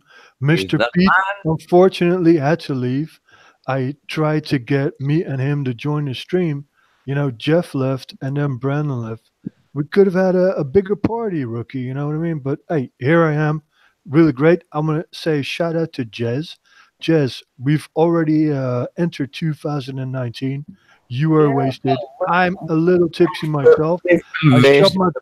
I shoved my guns in the garden. It was awesome. Shout out to Flip. Flip, indeed. The FAL or Vector R1 that I was shooting. It's an amazing gun. It's in 308 caliber. You know, in Vietnam, the guys hiding behind the trees, they would just keep shooting at the trees until they made a hole, man. That's the FAL. Oh, yeah. That's the And Vector R1. it makes a hell of a hole. Yeah. So what are we talking about, guys? We're just starting to get a topic going, but we got Mr. Pete joining us as well. Yes. If I may interject. Everybody, happy New Year. Chat history. Here he is. I thought you left. I thought you left, man. I'm sorry. I tried to get you into the stream, you know. No, that's six. It's okay, man. It's okay. The Rookie Critic's cool. He just doesn't want a full house. That's all. Yeah, it's just it's already hard enough to not have everybody talk over each other as it is when there's like 4 people, and when there's more, then more people talk over each other, and it's just kind of hard to actually hear anything. So I just keep that in mind for people in the chat and people watching, so everybody's not being interrupted. Yeah. Everybody gets to say their thing, and it's I try to keep it low, but I always end up bringing in 8 people, and then it's like just I don't know if anybody feels left out or they didn't get to say their word, so try to keep it kind of right. Yeah, it's understandable. I can only stay about an hour, and I'm on the East Coast. It's about 10:30 here, so I could say maybe an hour 15 minutes. Damn, Pete. Where are you? What? I'm in Georgia. I am going to be leaving you pretty much Jez, right. no, don't leave, Jez. Don't leave. We need you. Yeah, we need you, you man. in the stream, Jez. Don't leave. It's fucking 3:30 in the morning. Yeah, you got to get up and drink some more. So you got to sleep first, though. Tomorrow's hangover day. You have the excuse. Oh, go on. I'll stick around for another 10 minutes. All right. Yeah. Yeah, for Jez. All right. So I don't know. So should we talk about going into 2019 or talk about reflecting on 2018? I'm already in 2018. Yeah, I'm done with 2018. I'm already in 2019. Same here. I want to hear Anomaly. You start, my friend. Sorry, what? Sorry, I was. What are you Sorry, looking, I was what are just you looking forward to in 2019, bro? Your movies. Oh, fucking heaps of shit. Bloody. What is it? Dragon Ball Super. Broly's coming out in January. Glass is coming out in January. Hopefully Shyamalan doesn't fuck it up. What else? Tons of great games. Tons of great movies. Episode 9 not being one of them. And yeah, basically. Did you watch any reviews for Dragon Ball Super Broly yet? I haven't seen. No. Well, I mean, it hasn't come out yet. I mean, I think some are out because it's out in Japan, in other places of the world too. Oh yeah, I think it came out like very. I mean, thankfully the internet hasn't like fucking posted spoilers everywhere about it like it did with the actual anime. And because I don't watch the sub, I watch the dub. So the English version, I have to wait for it to come out. I watch the sub sometimes. So okay. Thankfully, we get this is like the first time, at least to my knowledge, that the Japanese have given the rights off so quickly to dub a movie of theirs. That is the quickest, I think. It's and I'm like, as soon as I heard it was coming out in January, I'm like, that's soon. Holy fucking shit, we don't have to wait. And then I think at the very most, I'd say it's been out in Japan. If it's been out in Japan, because I haven't heard too much about it, it's been out for about. I mean, don't quote me on this, but it couldn't have been out for like a couple months at the most. I think it's been like a week or two because Geekdom 101 and Moscow X have. I think they got private screenings or something, or they already saw them wherever they were to go see them. So I'd say the best love the sub version. I don't think they like the dub version that much, but I love the dub version. I think it's a superior version, but that's me. But yeah, like it makes sense that they would get an early access to it. And goddamn, do I want to watch that so bad. I just hope YouTube is sensible about it because they weren't sensible about Dragon Ball Super. And like everywhere I looked, there was like spoilers for it, like in the thumbnail and in the title. Like there was no finesse. And I'm like, really? Sorry. Yep. We got Austin Powers in the chat saying, "Yeah, baby." That's awesome. Yeah, and the 6 scale probably wants us to change this up because he's never heard of Dragon Balls. What about Glass? You guys heard of Glass? The only Dragon Balls he knows is the one dropped on his fucking chin every night. I have a question for 6. Have you ever heard of the G36C? G36 what? G36C. It's a German-made automatic machine gun. 2000. Oh yes, yeah, I heard of that weapon. Yes. What about it? Is that not badass? You got one? I own it, so I'm just curious. Have you seen my videos with my German G36C? So, is it a pre? What was the?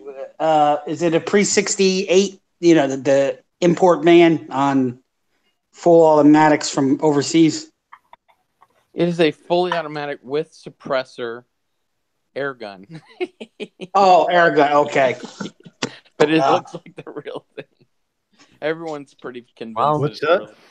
But I want to hear 6. What do you think about the G36? No, sorry, dude. I just went out in the yard to get some beers. I just caught something about air guns. What the hell? Yeah, dude, you are so mysterious. I'm out of beers. I'm going to have to just to fucking smoke with 6. I am so curious about your life, dude. You like I have asked 6. I have asked 6 like what his life is. Why is he living in Europe? I'm like, where do you live? Oh, I can't. Listen, guys.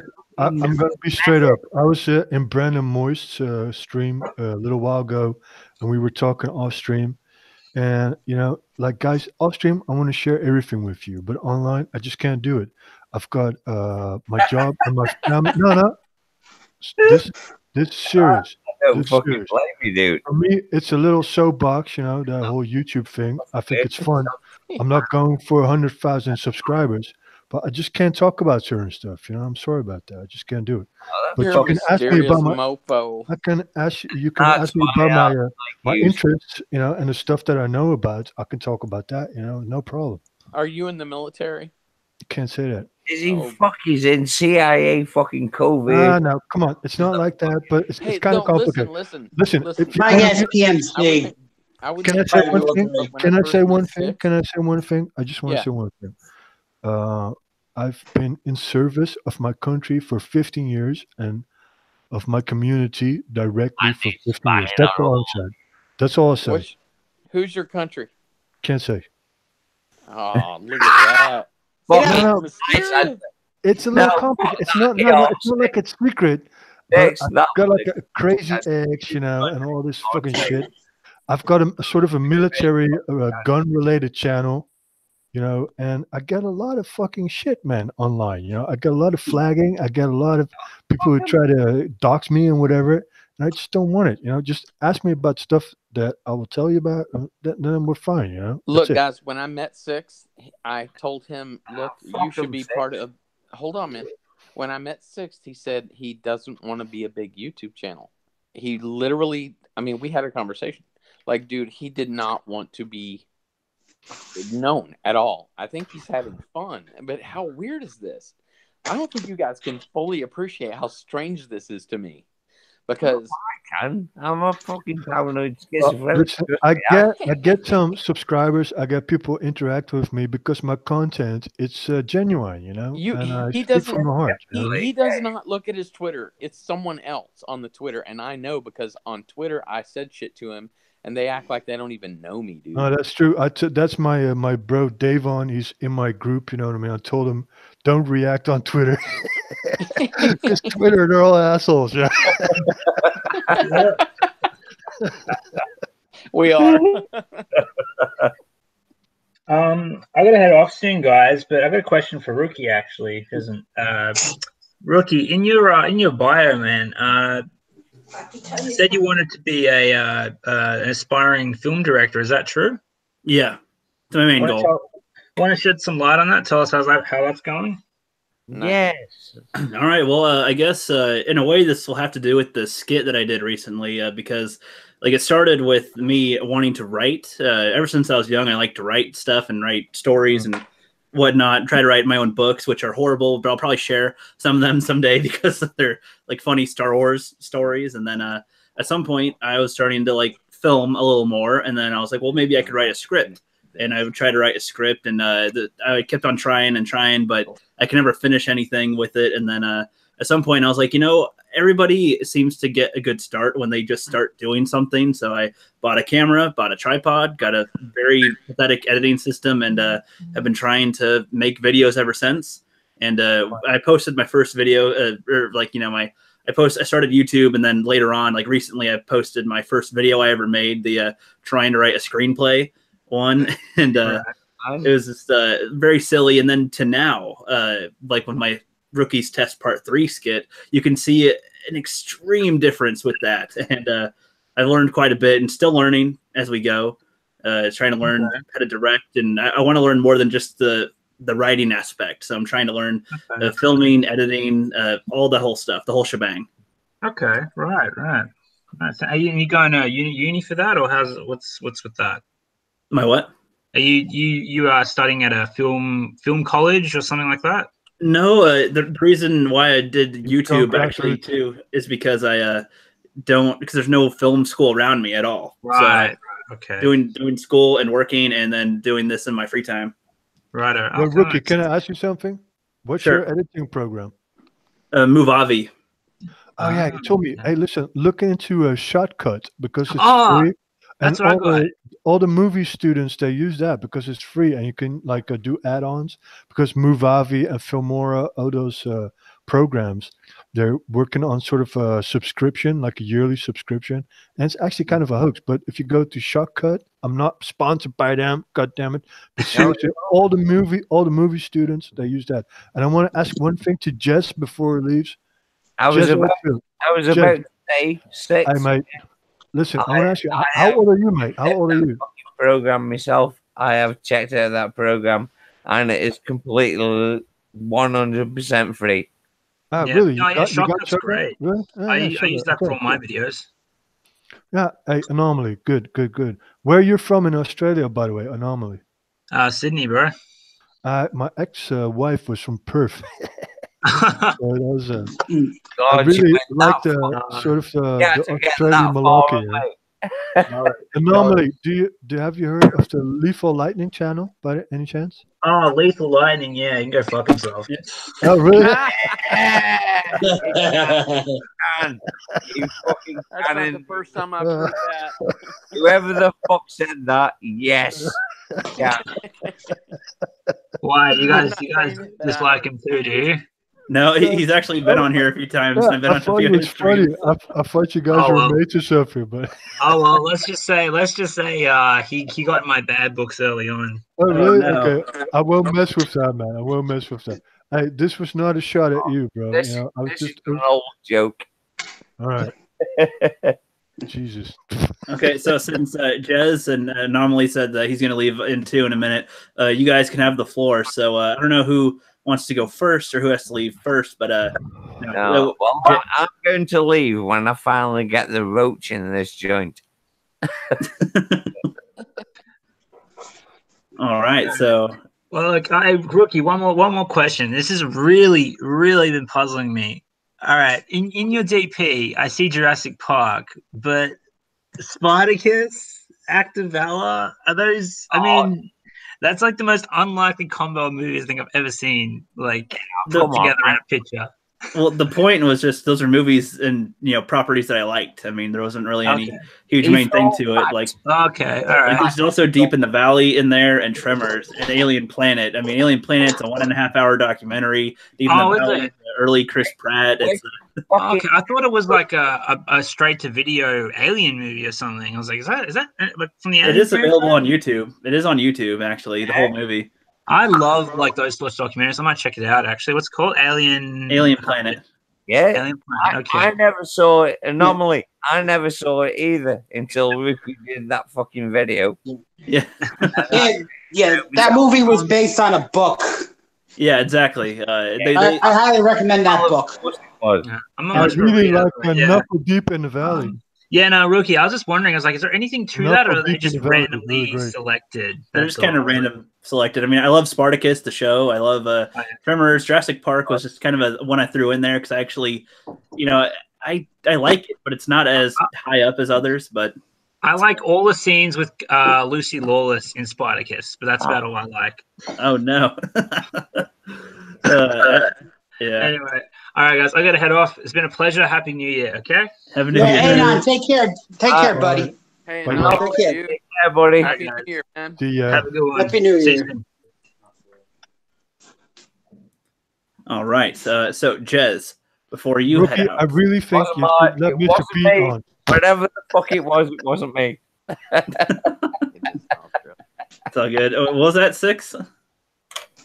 No, sorry, it's just a joke. I said you should let Mr. Pete on, but he's been on for a while. Okay.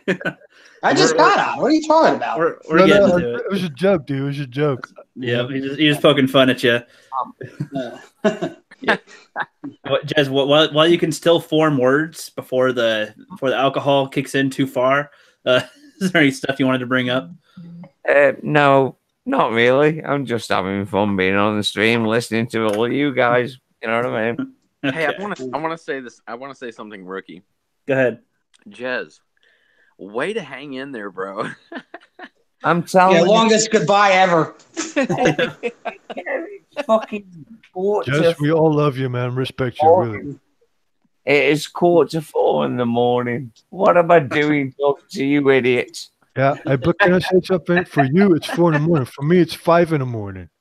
So what the hell, Thank you for giving an approximation of your coordinates. Yeah, Yes. but But don't Yeah, but- triangulate though.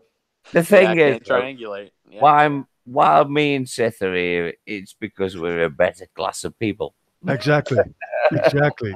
We are classy, sort of, we are gentlemen amongst paupers. And that's why we're here. Exactly, Chris. What? What does that make me? A dirty bird? A dirty man? It didn't make a fucking lick of sense, but I'm with him. It makes a lick of sense, but I'm with him. That sounds good to me. Yeah, No. exactly. It sounds good to me. I'm just kidding, guys. Alrighty, so Cool. I'm going to smoke the rest of this joint, and then I'm going fucking bed. okay, that's all good. That's Can't all breathe. good. Oh my god. That's cool. Somebody's got to shake the tree up a little bit, haven't they? Yep. Yeah. But, so, Mr. Pete or Six Scale, I don't know. You guys can choose who goes first. Why don't you guys tell us, since it's been let's bring up a subject. Like I don't know, like what movie you're looking forward to in 2019, something like that. I was gonna say, Pete can go first. Mr. Pete can go first. Mr. Pete, go. Yeah, but believe it or not, as much as I currently dislike Disney Wars, I'm still gonna go see episode 9. I'm not gonna pay I'm not gonna pay a ticket though. I'm gonna buy a ticket for another movie. I'm still gonna go see it though. I'm not gonna go to premiere. I'm just gonna sneak in and see it. Same. Yeah, I want to see how it ends. I want to, it's probably going to be so miscombobulated, because they have to. They're going to try to do a tentpole film and appease everybody, and I think it's going to be a disaster. So, what can I say? I like train wrecks in slow motion. So yeah, It's going to be a fucking train wreck, Pete. We all know this, Pete. It's going to be a fucking train wreck. Yep, a 2-hour and 15-minute train wreck. The longest Star Wars train wreck ever. Hey, they're going to bring back Darth Vader, so heathens bow down to the Darth. It's going to be what one of the biggest mistakes was they gave Ryan Johnson way too much control in this movie. He gets to decide if Luke lives or dies. He gets to decide Rey's parentage. Doesn't matter, right, Pete? At the end of the day, who the fuck directs a movie on a first draft? Yeah, but see, the thing is, Can I jump in here? I mean, I'm not like Mr. Badass or whatever. But if I ever see Ryan Johnson, I'm gonna headbutt him. Like, I'll headbutt. I'll break his fucking nose. If I It's on ET tonight. I can't hold it in. Can't do it. Sixth. If I ever see him, nobody will ever see him again. That's all. Hey, mate, just free swimming lesson with concrete flippers, yeah. This is all a joke. All I'm going to say is there'll be no fucking ransom. There'll be no reward. There'll be none of that shit. He'll just disappear. Your daughter just disappear, and that's it. I hear you, mate. No ransom. There'll be no fuck all. He will just disappear. You and me, Pete. Hey, Jess, you and me, we're gonna kidnap Ryan Johnson. We're gonna torture Ryan Johnson. Don't include me. By the way, my phone number is 404. Not unless you know somebody who can make a nice swimming pool. A what? Make a nice swimming pool, just to hollow out a big hole, basically, just to hollow out a big hole. You guys are killing me, man. Hey, you know something? I'm gonna shut you all up. I think it's gonna be decent. Don't tell me you know somebody will do this shit. I think it's gonna be decent. I'm fucking in sick, mate. I will give you my PayPal account. I am in. I don't think it's gonna be great, but I do think it'll be passable. And it kind of needs to be passable to get past a huge fucking discrepancy of episode 8. It's going to be a huge discrepancy, no doubt about it. I think the shows are going to make up including the return of the Clone Wars. Yeah, but Flip, that's all on the streaming channel. That doesn't help the general populace. You know? Episodes. Hold on, I can't hear both of you. Sorry, good.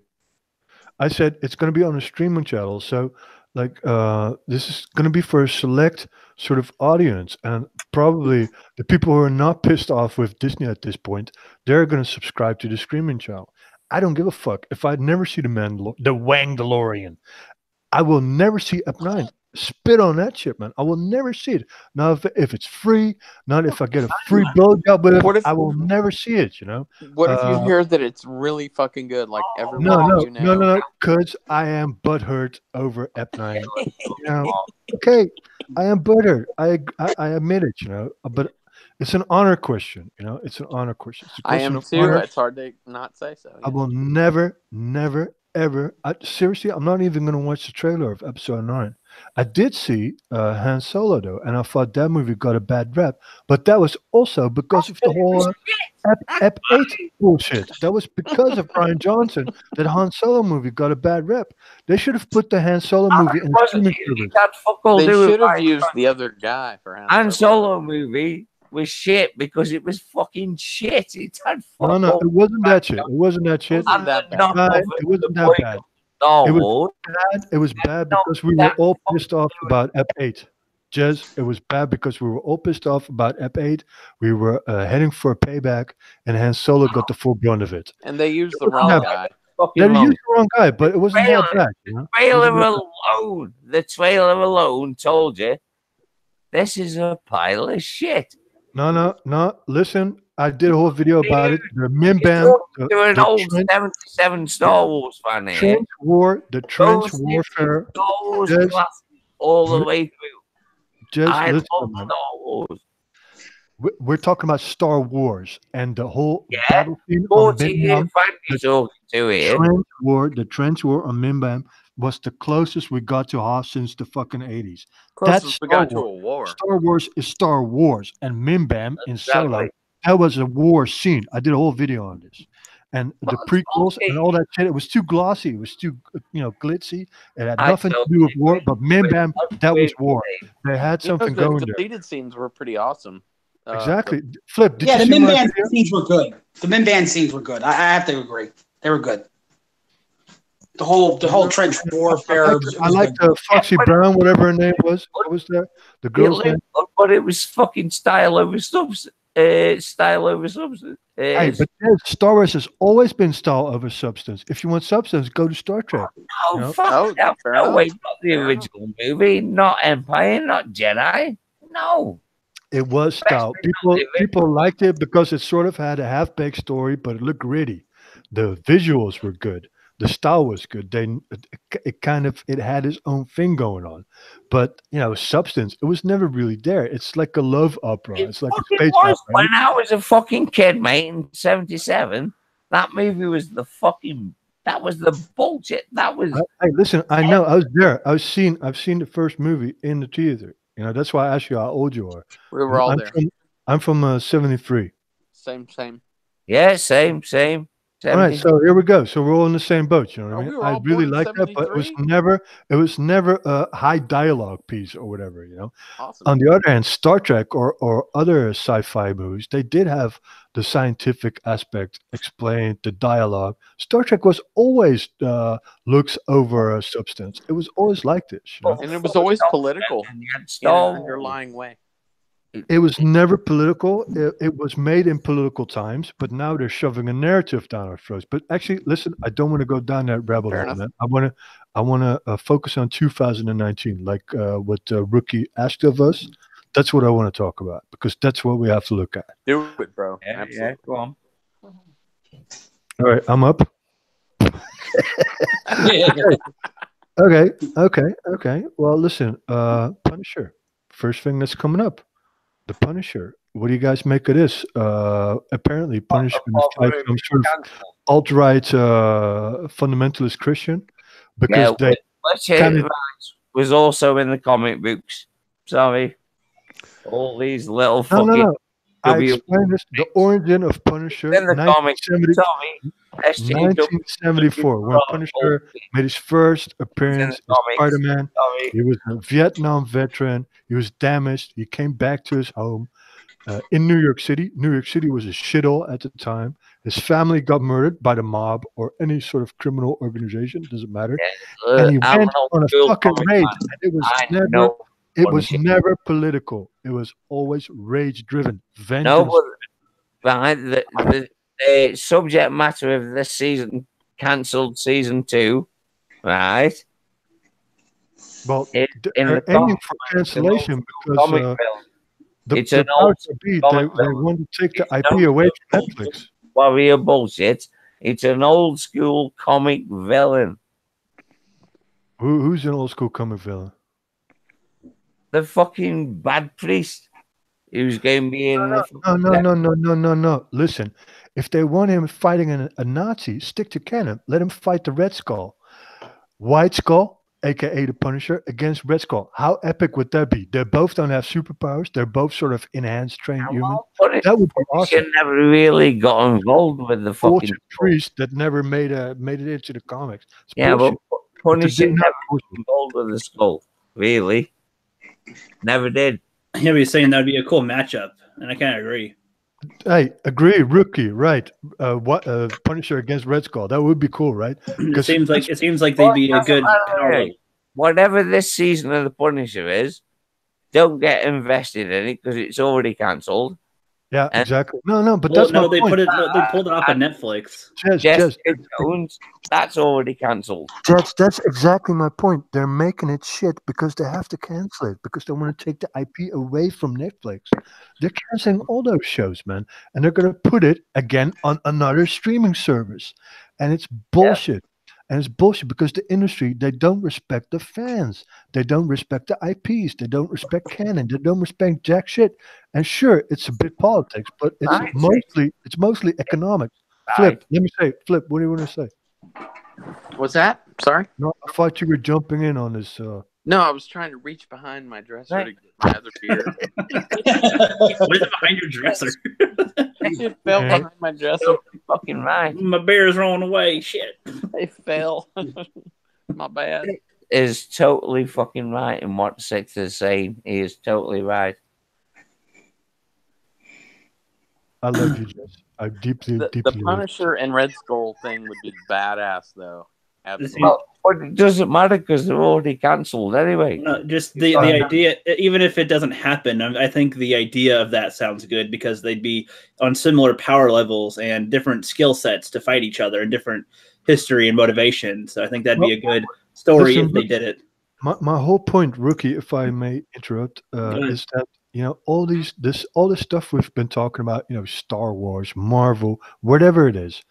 A lot of this IPs, they have like 40 years of canon. They have a depth, really deep culture of stories, of characters, of people who invested in this stuff. And then some asshole company buys up an IP and they throw their bullshit writers, their bullshit millennial writers in there, and they just fuck it up because they don't understand it. Yeah, that's bullshit, man. We should stand up to that shit, Hey, dudes. With whatever means. Exactly what Seth is saying. I've been a comic book fucking reader for 40 fucking years. Jez, hold on. I gotta go. I'm so sorry. I have had such a great time, Rookie. Jez, Pete. Oh Flip, yeah, you have a good New Year, man. Flip. Are you leaving us, Flip? What? Flip, dude. Join my Cooking with Tinfoil stream like next week or something. I'll send you an invite, yeah? Yeah, send me an invite, dude. I'm cool, so bro. sorry I have to go. Family, guys, love my family, and I love you guys too. Got to do what I got to do, and Happy New Year's to you guys. Happy New Year, bro. And to you, sir. It is always a pleasure to speak with you, sir. Always. Thanks, Jez. I'll be thinking of you in the worst possible way. Good man. Good man.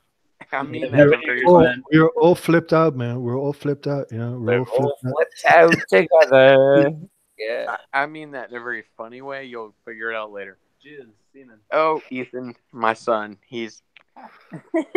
Well, tell Ethan Happy New Year too. Happy New Year, guys. Hey, Rook, Yeah. thanks, man. Thank you. No problem. See you in a couple days, man. See you later, brother. Flip. All right, later, guys. Happy New Year. Bye.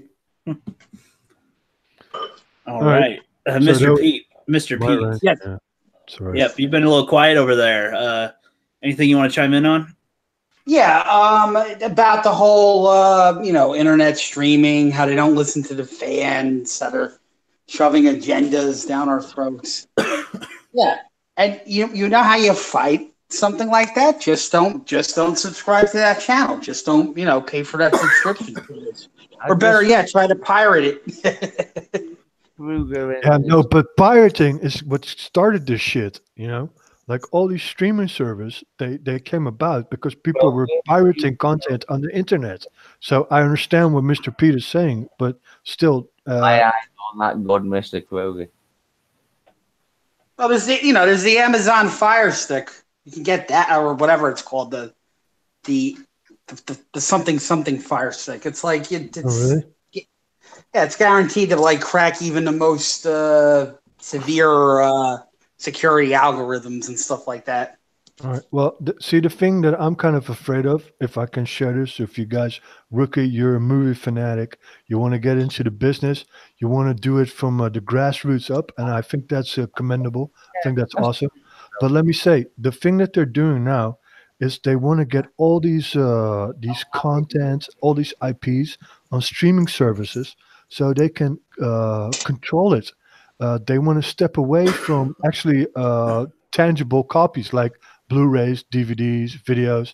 They want to step away from that, save everything in the cloud and on the internet, and then they control the whole thing. Then they can edit shit. They can take stuff out. They can add stuff, do whatever the fuck they want, because it's on the internet. And that's bullshit. I think that's a dangerous. 2018. We're heading down a dangerous path, and I don't even want to get started on the whole Article 11, Article 13 stuff. I think Jess knows what I'm talking about. Exactly, man. Yes. Yeah. We're heading into dangerous waters. That's what I'm saying. Dangerous fucking waters, man. We're trading on here. Yeah, that's what I'm saying. Sorry, Mr. Pete. No, it's all right. It's all right. No, but Six is right to bring this shit up. Do you know what I mean? What the fuck are we going to do? Well, can we even make a video? Yeah, you know what I mean? Yeah, exactly. You can make a video, but if you post it, that's where the problem's going to be, I think. Well, I think the way, because I've been studying this, I did a whole podcast about it, but what's going to happen, the EU is going to pass this law, and I hear a lot of people from the States saying, yeah, why don't you vote these people out? But listen, in Europe, we don't have a say. Why do you think Britain is leaving? Why do you think Brexit happened? There's no democratic process. We have some sort of EU elections.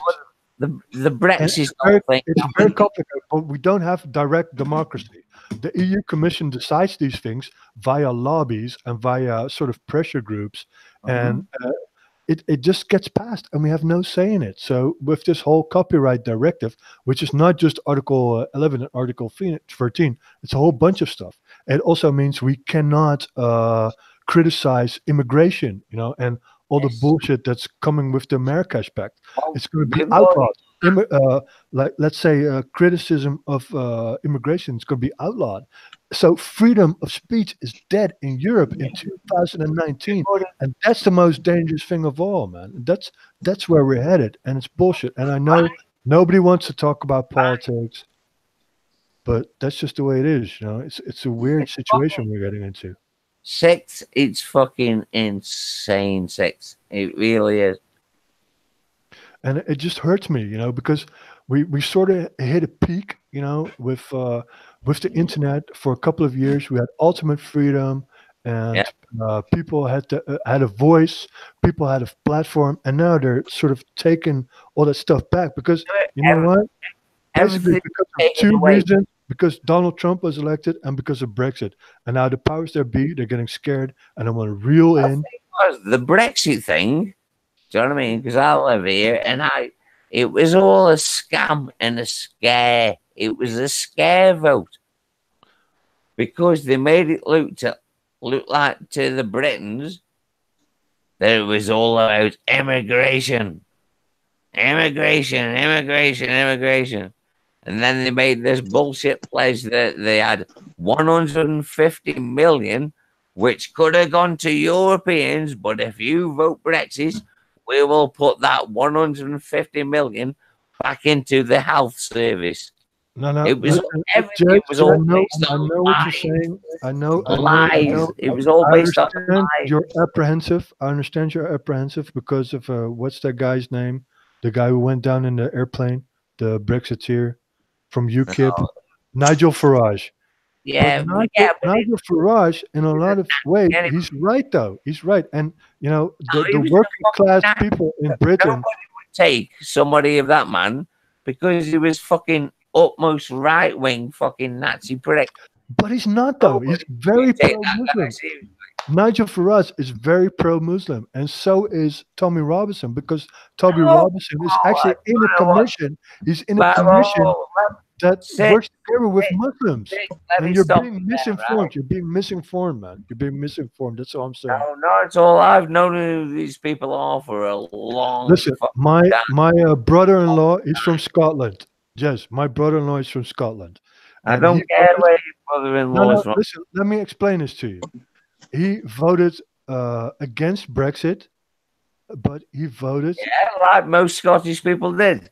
And when they come to an independent election of voting Scotland away from but he votes for Scottish independence. So he voted for Great Britain to stay in the European Union, but he voted for Scotland independence. And Scotland actually wants to stay in the EU. You know, I mean, so you're trading one dictatorship for the other, and it doesn't make any sense. The same thing with Northern Ireland. You know, it doesn't make any sense. The EU is a dictatorship, Jez. It is. We have no democratic. Right, I'll fight you in the parking lot. No, I am agreeing with you on this.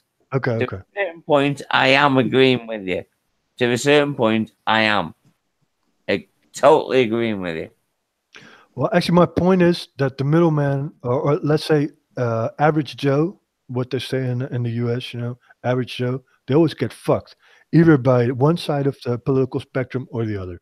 But I don't think Rookie wants to talk about this stuff, man. So maybe we should just quit it. Look what the fucking EU was. To have a consolidated army. That was their end goal. The European Parliament, it wants to become a federal state. And, exactly. And they compare themselves to the United States. But listen, the United States is a monoculture and monolingual, and Europe isn't. Europe is made out of 27 different country states with different languages and different cultures. And you can't unite that. Napoleon tried it. Adolf Hitler tried it. The Russians tried it, and it doesn't work. We should all be nation states in a cooperation, an economic cooperation. But fuck open borders, you know, and fuck EU taxes, and fuck your censorship rules that all come from Brussels that we can't vote on. Fuck all that shit, you know. Yeah, you're totally fucking right, dude. You're totally right, and that's why so many fucking English see it that way now, because we fucking had enough. You are right, Six. You know what I mean? And I'm very passionate about this because our rights are being taken away. And listen, Rookie, and listen, man, they're trying the same shit in America because what they're going to try to do is make it sort of a progressive Green Deal for the environment, you know, and for this and for that. What they're trying to do is to create a power shift, a paradigm shift from one elite to the next. Don't be fooled. Don't let them take away your freedom of speech. Don't let them take away your right to vote, and don't never let them take away your right to bear arms, motherfuckers, because then it's gone. Look at Venezuela. Need hangout. Yeah, Uncle Ethan wants to join us. Uncle Ethan 99. I don't know. I was thinking about ending it pretty soon.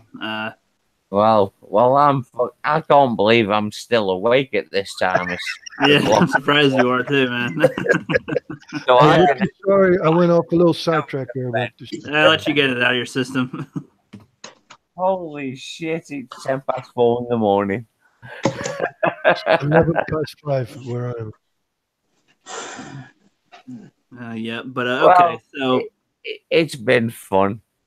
And on that note, actually, gentlemen, I Can I think I'll. ask one thing to Rookie? Because I heard you're going to go on a month hiatus. What's up with that, dude? What are you doing? Are you Well- going to write? Are you going to prepare some stuff or whatever? Yeah, it's basically just me not really posting stuff to the channel for a month until I come back with better quality material and whatnot. So yeah, I got a lot of projects that I'm working on. The one I'm working on right now that I want to get done the most is my Star Wars Force Awakens rewrite.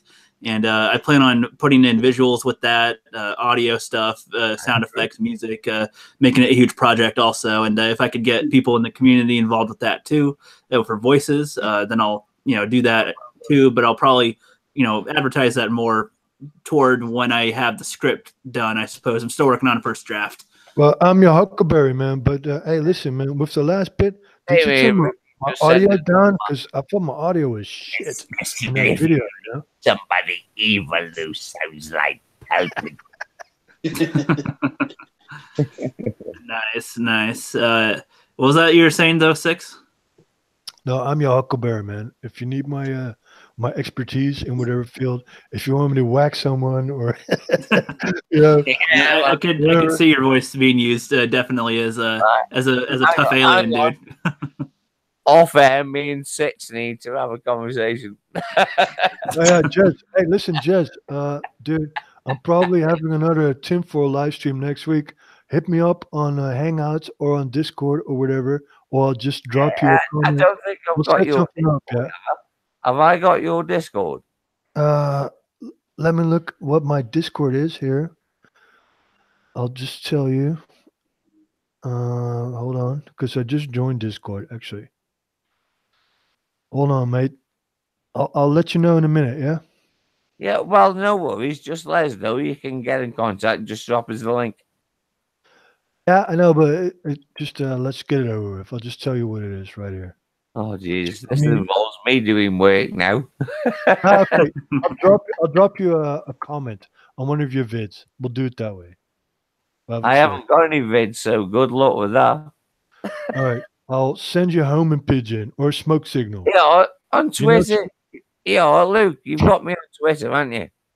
No, I'm not on Twitter, mate. That's like one of my group members. Because actually, Sitsko Combat, I am the spokesperson. I am the originator, but it's also a club. So the guy who is on Twitter, his name is called is Davon. He does the Twitter shit. I don't trust Twitter. I think Twitter is a gutter, a cesspool. I think it's degenerates. I think it's a liability. I'm not on Twitter. I agree with you, but it's just easy for sending links. Oh, yeah, but that's why I joined Discord, because they're all just a bunch of gaming nerds, and they don't seem to stab each other in the back so much. You know? Luke, Six, I'm fucking with you. The whole fucking social media is a fucking cesspool. Social media is the death of Western society, mate. I'm serious. Yeah, you're fucking right. Actually, we'll talk about this in the future. Because I totally fucking am with you. I don't understand it. Listen, this rookie, Jess Oldfield, this is a pro speaking. This man has been awake for God knows how long. It's New Year's Eve. He's been drinking and he's still coherent. This is a pro speaking. Cherish this man in every stream you're in. I don't fuck around, mate. I'm not one of these little fucking amateurs who piss about. Exactly. I'm fucking hardcore, mate, all the way through. I'm on your team, man.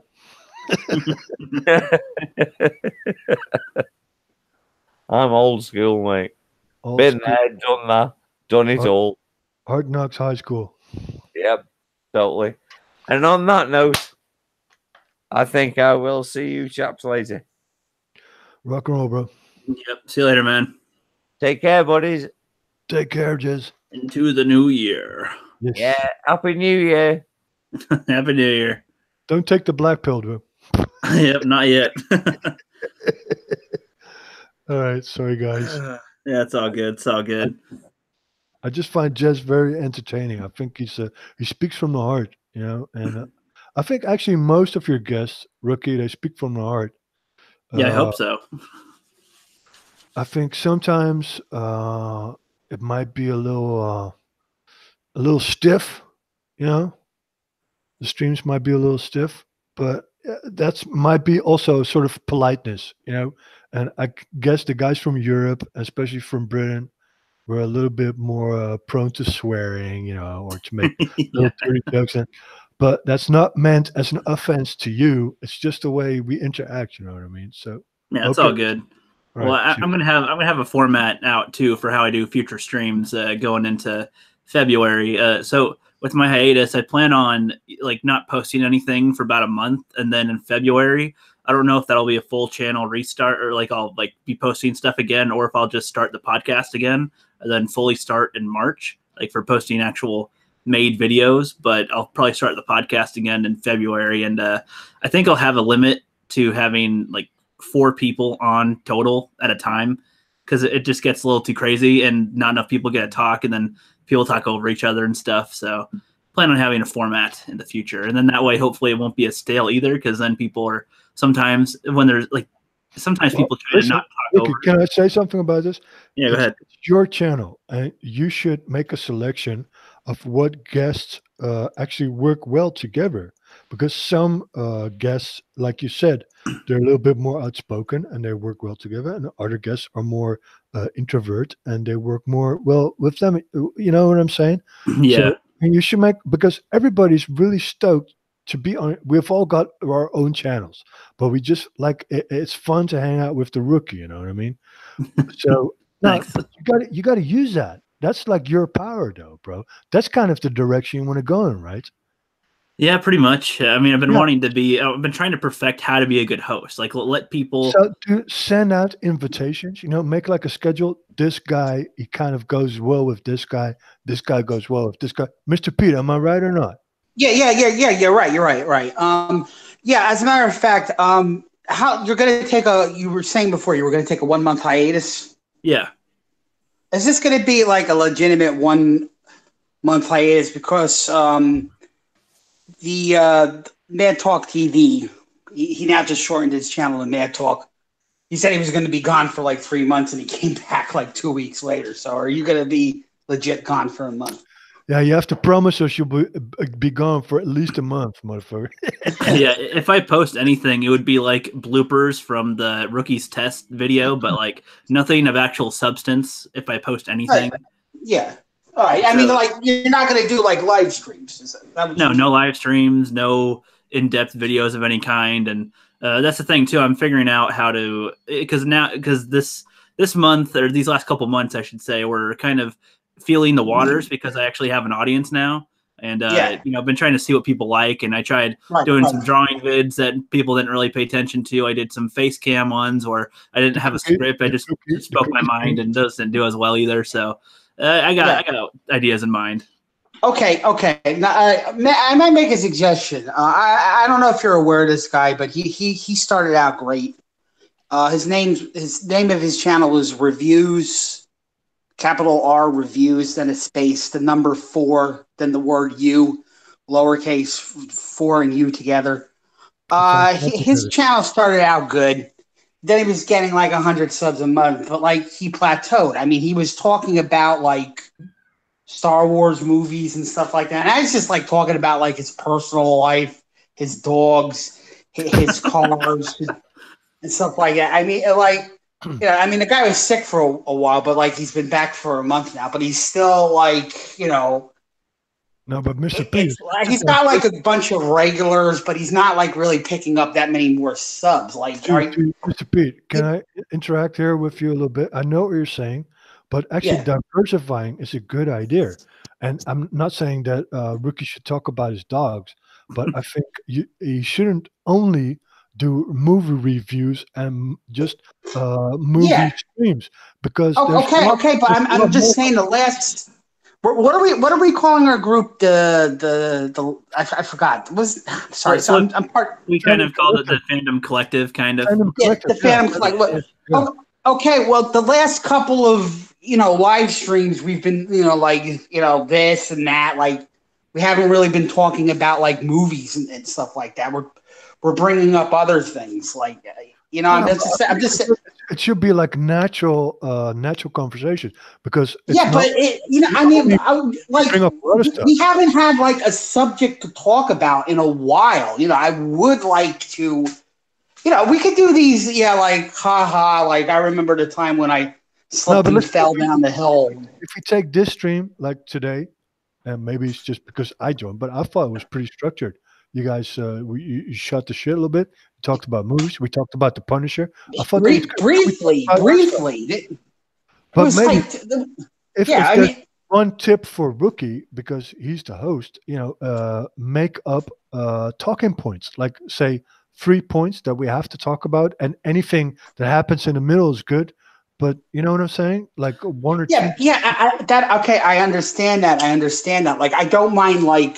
We start talking about a Marvel movie, then we go to a DC movie, then we go to a Star Wars movie, then we go to classic movies. But like then like all the interjection of like politics, like everyday life, I'm just saying that should be saved for like another stream. Like if we want to talk about. No, I disagree, and you know why? Because we are all complaining about how shit our IPs is, but it's because of a reason. It's because of a reason, and because it's involved in sort of a cultural war, and we need to address this stuff. And don't let people talk about it that don't know anything about it, because then it becomes like a unguided projectile. But if you talk to me or maybe Brandon Moist, he's very aware of all this stuff. We make sense, don't we? Like dot the connections, like from why they make certain choices in these IPs. It's not just commercial, and it's not just random. It has to do with politics. We have to address this stuff, man. And the way for Rookie to sort of transcend just your basic review channel is actually to include that stuff. But I also think, Rookie, you need a good logo.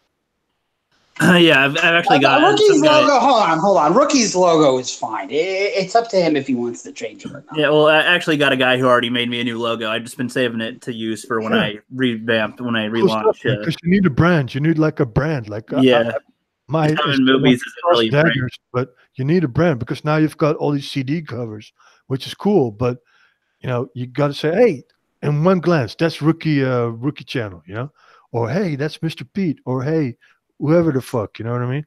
Yeah, I've got that planned for now, because just having a collection of movies doesn't really say the Rookie Critic. So I got that in the works. And for the live streams, like I like tonight, I was trying to start some points, but then it would just derail to other stuff. But that's what I was talking about earlier. Rookie, you got to make a decision. Do you want to keep this show like on a track, or do you want it to go all over the place? Because there are some people who like they would come in and it's like, oh, they're talking about like, when I met my girlfriend on the beach and like, what does this have to do with movies? I'm just saying you got to think about these things. We were talking about that stuff. Actually, Rookie was talking about his girlfriends and all that stuff, and that's not necessarily his guest star. About but I'm just saying, save that for a, two different kinds of streams. One that's like really structured, and maybe one that's looser, and then you could talk about whatever. Because it's not just Rookie. These last couple of streams, like the last Black Angus stream, the last Brandon Moist stream. It's been all over the place. It hasn't been structured. I'm just saying. Let's let's have a structured talk about something next Phantom Collective meet. That's all I'm saying. You know why this is? Because actually the people in the Phantom Collective, like you, me, Rookie, whoever, Flip, we've all have very strong voices, man. We all have something to say, and we all are very passionate about what we're saying. So if we're not regulated, then it kind of turns into a circus, which can be fun given the right format. But I understand what you're saying. I just want to say one more thing to Rookie, and that's very, very, very important, because you are the movie guy. You want to do reviews. You want to do your own productions. But listen, dude, dig into older movies. Like we were talking about The Godfather, and you said, yeah, I don't understand this movie, and I think it was kind of, it's past its prime. But look into the time frame of these movies, because like the 70s, 60s, 70s, and early 80s, this was a golden free era of movie making. And if Oh, you need to yeah. show that stuff the respect is due, bro, because all the stuff like us old timers are complaining about is because we know what really good content is about, man. You know what I mean? So I'm not just saying this as an old guy, but also with the Expanse. Like Expanse is like a new series. This is exactly the kind of stuff that would be going on in the 70s, just experimental. Pete, do you understand what I'm saying or not? Right, I'm right. Yes, yes. disregard stuff. I'm not as old. I mean, I'm old, but I'm not as old as you or Jez. But there's a lot of, yes, there are a lot of great movies from the 70s, 60s, 50s, even going back to the 40s and 30s. There are a lot of great movies out there. Like, Rookie, my advice is if you really want to be a movie guy, kind of, Red Letter Media, right? You know who those guys are. Mm-hmm. They've got their own shit that do reviews, but they know everything, every nuance, every line of dialogue in every movie, and they know how they're made. That's the way you need to go if you want to go down that route, bro. You know what I mean? You got to take that seriously because that's like a science. You know what I mean?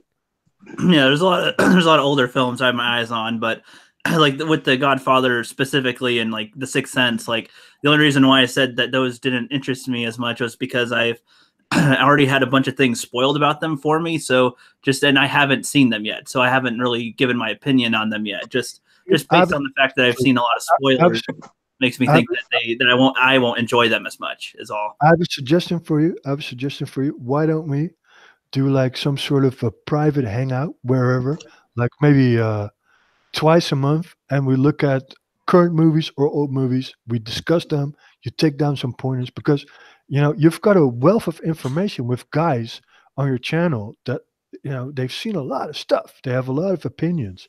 You need to distill that shit. Take it in because you're going to be movie man, right? Take your advantage of this. Use us. That's what I'm saying. We'll do it in private sessions. We'll have fun about it. And hey, if it turns out into a good content, tape it and post it as a video. Why not? Is that an idea or not? It's a pretty good idea. Yeah. Yeah, I planned on maybe. I'm still figuring out what type of stuff I'll do for when I come back. But since I haven't seen a lot of these movies that most people have, like my sister got me The Birds and The Crouching Tiger, Hidden Dragon. I might watch those and then invite some people on that want to talk about them also, and we can discuss them, I suppose, and give our reviews. Don't see us as competition. See us as your peers, and use us as a source. That's what I'm saying. Pete, what do you think? Yeah, like if you're gonna watch the Star Trek movies, like I know all about them. I know like practically every little thing in every Star Trek movie there is. I could be your Star Trek guy, so to speak. Dude, Mr. Pete, let's do like a Wrath of Khan. Yeah, I mean, I don't even have to watch it again. I know like everything about that movie. You know what I'm saying? Stuff like that. Stuff like that. Let's do a 2001 Space Odyssey because I know Rookie's going to dig that stuff, and he might pass over it because it's an older movie, but it's such great content, and you can't say, okay, content right now is shit, but I don't know everything about older content. It doesn't work like that, Rookie. You know what I mean? Well, yeah, I don't think I've said it like that. Like I like some older films, like The Good, the Bad, and the Ugly was really good too for an older one. I think the way sometimes respectful, the way sometimes you talk about older movies, people might get that idea, and you got to be one step ahead of the critique, bro. You got to be one step ahead always. I think part of it is I haven't talked that much about older films, to be honest. No, but my sense is that you're kind of scared about talking about it because you don't really fully understand. I'm not really scared. Just I don't feel as connected as other people are. Like I don't have the same passion for a lot of these older films as someone like you might. Like I don't have that same passion to talk about them. Okay, but it's like linear though, because you take one movie, you go to the next, and then you end up here, and might be a good movie, might be a bad movie, but that's all based on something. You know what I mean? Yeah. So that's just what I'm saying, bro. And listen, I really think you're a great guy. You have a great channel. You have so much potential. just want to help you a little bit, man. That's all.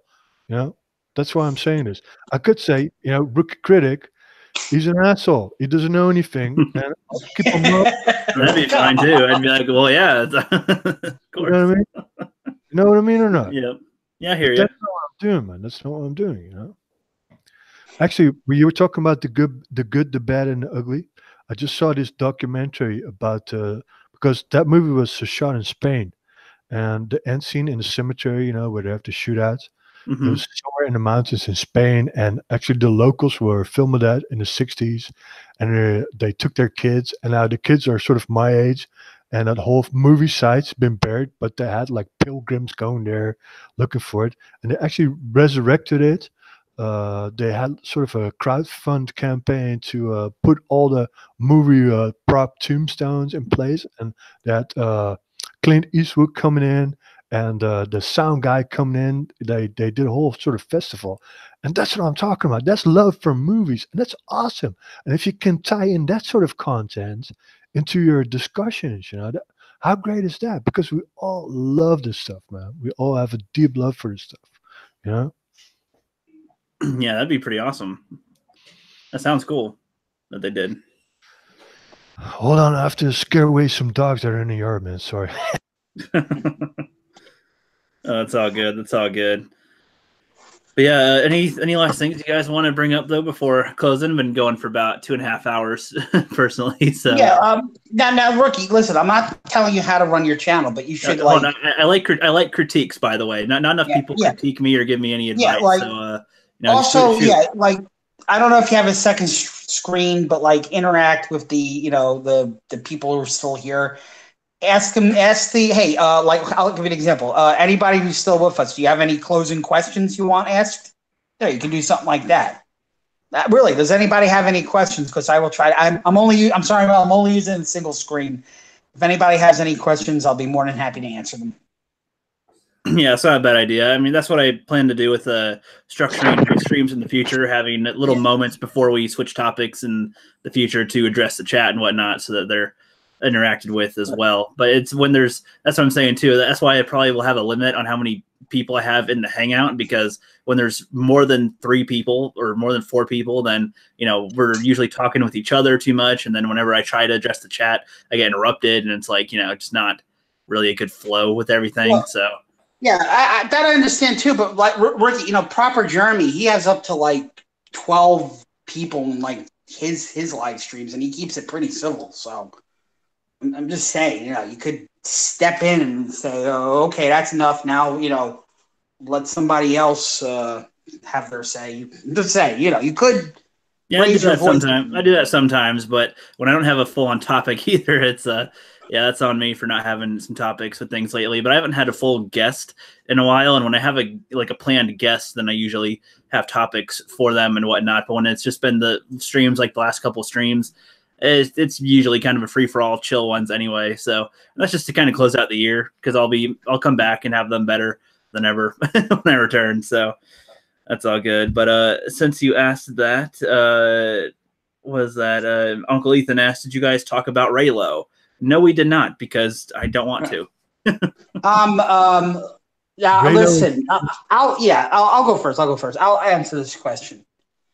Well, it's also one of my favorite things about Star Wars, and the beautiful thing about Star Wars is, like, you can like it. You can love Star Wars because you love the space battles. You can love Star Wars because, yes, there is, although it is mostly fantasy, there is some science in there. You can, like, you know, I love the Death Star and stuff like that. But the thing I like the Jedi, I like the Sith, whatever. It's up to you what you like or not like about Star Wars. But the thing I really love about Star Wars, it was a deep down, and Lucas says this himself. It's straight from the creator. Star Wars is about a family soap opera. And you know, the way Disney is killing off all my beloved heroes, I can't stand it. I feel sick. But, you know, my favorite fictional family is dying off. Personally, I think that's a poor choice from a sales point of view. And now to go back to Raylo, how this connects to Raylo, I hate Raylo. I despise it. But the only way, I can't believe I'm saying this, but the only way the Skywalkers are going to live on is if Rey has, and I can't believe I'm saying this, if Rey does have that Force baby with Kylo Ren. And I'm like literally sick to my stomach thinking about it right now. But that's basically the only way the Skywalkers are going to live. So, do I like Reylo? No, but I do believe it's necessary if the Skywalkers are going to continue. So that's all I have to say about that. Yeah, good point. But I don't know. By this point, do we need them to continue? Like, I'd rather have them be within their 6-movie franchise and pretend that the sequel doesn't exist, and then they can do the movies wherever else and not have it be Skywalker related. You could go to the EU and look at the because they had family members going on like 100 years after the events of the original trilogy, and these stories were great, despite the main character still being quote unquote another Skywalker. So you can still do good stories with that existing family. So 6 scale, what's your opinion on Reylo? All right. You mean like the whole Kylo Ren and Rey? Yeah, shipping them, like having, getting married, having kids, whatever, blah, blah, blah. Force baby. Actually, my personal opinion is I think Rey, she's okay. She's an okay actress. It's all good. And The Force Awakens, it was good. It could have been a good reboot. But you don't underestimate the huge disservice that the Rian Johnson movie, Episode 8, did to the whole franchise. I mean, it killed it. J.J. Abrams, he sort of made all these key story points. He put them in place. And Ryan, actually, he opened our mouths and he shat down our throats. And then all reaction of Disney and Lucasfilm was that, yeah, you guys are bigots, you are assholes, and you're stupid, you don't understand what we're doing. No, motherfuckers, it was a bad movie. It was badly written. It had nothing to do with Star Wars. It had nothing to do with sci-fi. And it had all to do with political narrative and Rian Johnson's cockamamie fucking ideas about how to make a movie, And whatever they do in Episode 9, it will never redeem that. So Episode 9 could be the most amazing movie, and I deeply love Star Wars, man. My kid loves Star Wars. Actually, my kid loves Episode 8. I don't tell her not to watch it. That's how much I love Star Wars. But fuck them, fuck Episode 9. It doesn't matter. Kylo, fucking bring back Darth Vader. Let a Chewbacca have a disco fest. I don't give a shit, man. I'm really angry about this movie because they really, they did not only disrespect the fandom, but they disrespected Western society as a whole. That's what I'm saying. Yeah, well said, man. Indeed. You guys both had way more to say on Reylo than I did. I just if they screw, I mean, that seems like what they do now, so whatever. No, it's good, that's my opinion. It's at this point, it's all just damage control. Whatever they do now, they weren't planning on doing that. Anything they do now, it's just damage control because they know, let's say 60% of the fandom hates Star Wars now. That's a large portion. That's a lot of dooku, man. That's a lot of money. You know what I mean? That's a lot of money they're losing. So they'll do anything. They'll throw in the kitchen sink, man, to make this movie work. And it won't. It won't because once something is broken, you can't fix it anymore. What we need to do now is just ride out Episode 9, go through it, go through all the Disney bullshit, hope it will flop, let them bury it for a couple of years, and then maybe a new generation of movie makers will hit Hollywood that are not politically driven, that are story driven, and they'll reboot the whole franchise. And that's the only, and I hope I get to live to see that day, man. It's going to happen. That's the way it's going to happen. But I just hope I live to see that day. You know what I mean? I agree, man. That's what I hope they do as well. Me too. Listen, for me and for Pete, probably we had like 20 years of zero Star Wars, and still we were fans. We bought the the books, we bought the toys, we bought the comics, and then motherfucking Ryan Johnson comes out, he makes a shit movie, and they say, yeah, but you know, canon's out the window. All that stuff, expanded universe didn't happen. All the video games didn't happen. The toys, nothing. Blah blah blah. No, fuck you, motherfucker, it did happen. And a lot of people put their souls into that stuff, you know, and you just pissed all over it to prove some fucking point, you know. I'm serious. I heard Geoff of what's his World Class Bullshitters, Jeremy EVS. They're going to a Star Wars celebrations. Yeah, I might just go there to fuck somebody up, man. I'm so. That's how pissed off I am. You know, really. Probably not the best idea though for the image of hater fans, I guess. But that's how pissed off I am. That's how pissed off I am. I'm really. I'd recommend getting a picture of Ryan Johnson and putting it on a punching bag and videotaping. I got some Kylo, you know, like the big dolls, like 20-inch, and I put them on the gun range. I shot them with my 308, man. So that's cool. Nice. That's good. Put that shit on video, man. My gun videos do very well. Yeah, that'd be awesome. Kruger in the chat asked if I'm going to do commentaries eventually. Probably not live commentaries, but you know, maybe I'll record a commentary of some kind with some people and post those as well on videos. I don't really know what I'll do with that, but since there's so much stuff I haven't seen, I do plan on doing some type of watching something and then reacting or live review or something with a couple people. Dude, Rookie, how much time do you have to invest in your channel, like starting from February when you come back? Since like I'll be in school and I'm working, I can only do so much. So I don't know. I might have. Depends on the day, I guess, on how much homework I have or how much work I'm doing. So it always depends. You got to make a schedule for this as well, you know, because time is precious. So let's say you do like a morning, afternoon, or night show that's daily, and then you work on a project that needs more editing, let's say weekly or bi-weekly. You know, you got to make a schedule, brother, you know, because the algorithms of YouTube, they favor daily content, you know what I mean? So the only way to grow and to favor the algorithm is to do daily shows or whatever, you know what I mean?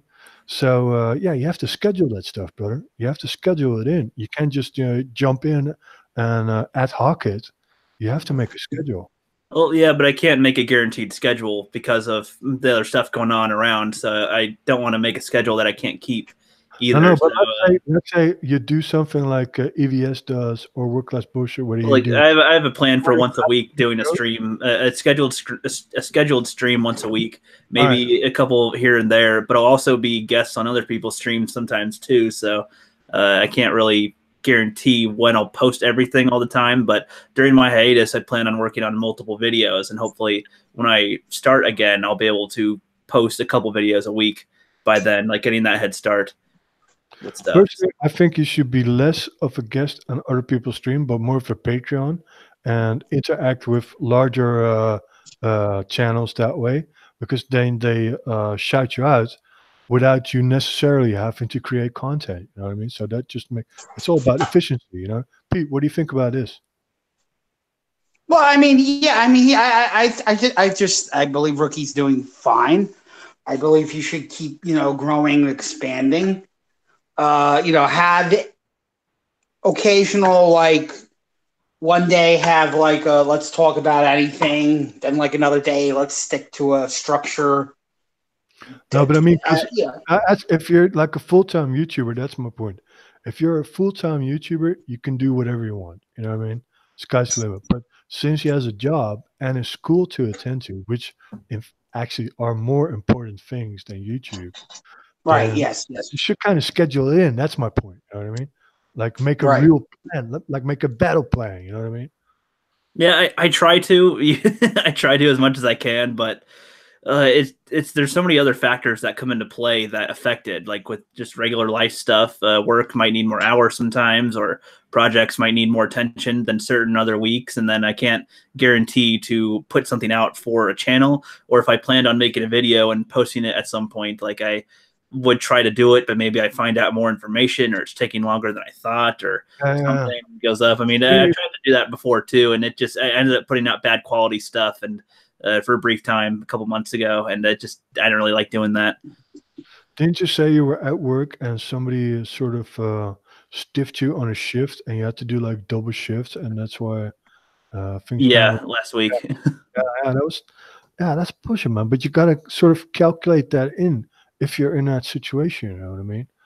Because again, I have no horse in the game. You know, my little fucking channel, I have almost 300 subs, but I don't care. It's my soapbox. I just do what I want. But if you want to make this your kind of your thing, then you have to approach it from a tactical point of view, Rookie. That's what I'm saying. You know what I mean? Yeah, I mean, that's kind of why I'm taking the hiatus, so that I'm not just continuously plowing forward without a plan. I'm getting it to a point to where I can hopefully put out consistent, good content. But as far as daily goes, I don't plan to post something every single day, because I just don't see that being something to do, because that's a lot of time to devote to posting videos and whatnot. Listen, look at the people. Look at the people who do it in this format. What they do is they post up a banner, and then they just talk for 15 or 20 minutes, and that's the daily video. Yeah, I don't want to have those types of videos. Just talking for not like those seem like they lack substance. That's just why. Come on, you could talk about a movie for 15 minutes. Hold on. Are you saying someone like Nerdrotic, he lacks substance? No, man. If you believe in something, but I'm saying if I were to do that, I wouldn't be able to just talk like that all the time for 15 minutes. Like, I don't want to do that. I get it. Okay, sorry. All right. Yeah, like people can do it and make good content and stuff. Like, a lot of people do that daily. Like, if some of the bigger ones that we follow all the time make some good ones, but I just can't find enough to talk about all that. Like, I'd rather use that time toward working on a video or toward doing something else than just, doing a quick 15 minutes or something. That's what I tried to do for a while. About 2 or 3 months ago, I tried to talk about like the movie Halloween, why I'm not going to go see it. Tried to talk about why Hollywood needs to take a break, and Captain Marvel, and blah, blah, blah. But those to me lacked enough substance. So those were just me kind of just giving my opinion, and I didn't really enjoy it. So there's like 500 guys doing the same thing. You know what I mean? So you kind of have to find your niche, bro. You have to find your niche. That's right. All right, guys, I'm gonna call it. I'm gonna call it a night. It's almost midnight here. I got to get ready to ring in the new year, and I'm gonna go now. So everybody in the chat, I can't see you because I'm only using one screen. Happy New Year's for those who still stayed with us. Happy New Year, Rookie Critic, and Happy New Year, 6CL. I've had a wonderful time. I dig your channel, bro. Thank you for engaging me in this bad off the foots. All right, guys. Take care. Happy New Year. Bye now. Happy New Year. Bye. And I also want to say to the people in the chat, I also have not been following the chat. That's something, I'm sort of a digital, what do you call it? Yeah, I would say novice, but guys, thank you a lot for joining the chat, and thank you for joining Rookie and Rockall. Yep, I'm about to stop the broadcast in a sec. So if there's anything you want to say, to the chat or plug something, now is a good time. No, I don't want to plug anything. I just want to say, guys, keep an eye out for the Fandom Collective videos from Rookie Critic, videos from me, and anybody else you see coming by. And it's all good, and fuck the corporations that are trying to screw up our IPs, Fuck them right in the pussy. Yep, what he said. So have a happy new year, everybody. For some people, it's probably already 2019, but not for me yet. I'm still back in old 2018 for another 3 hours. So have a good one, everybody. Cheers.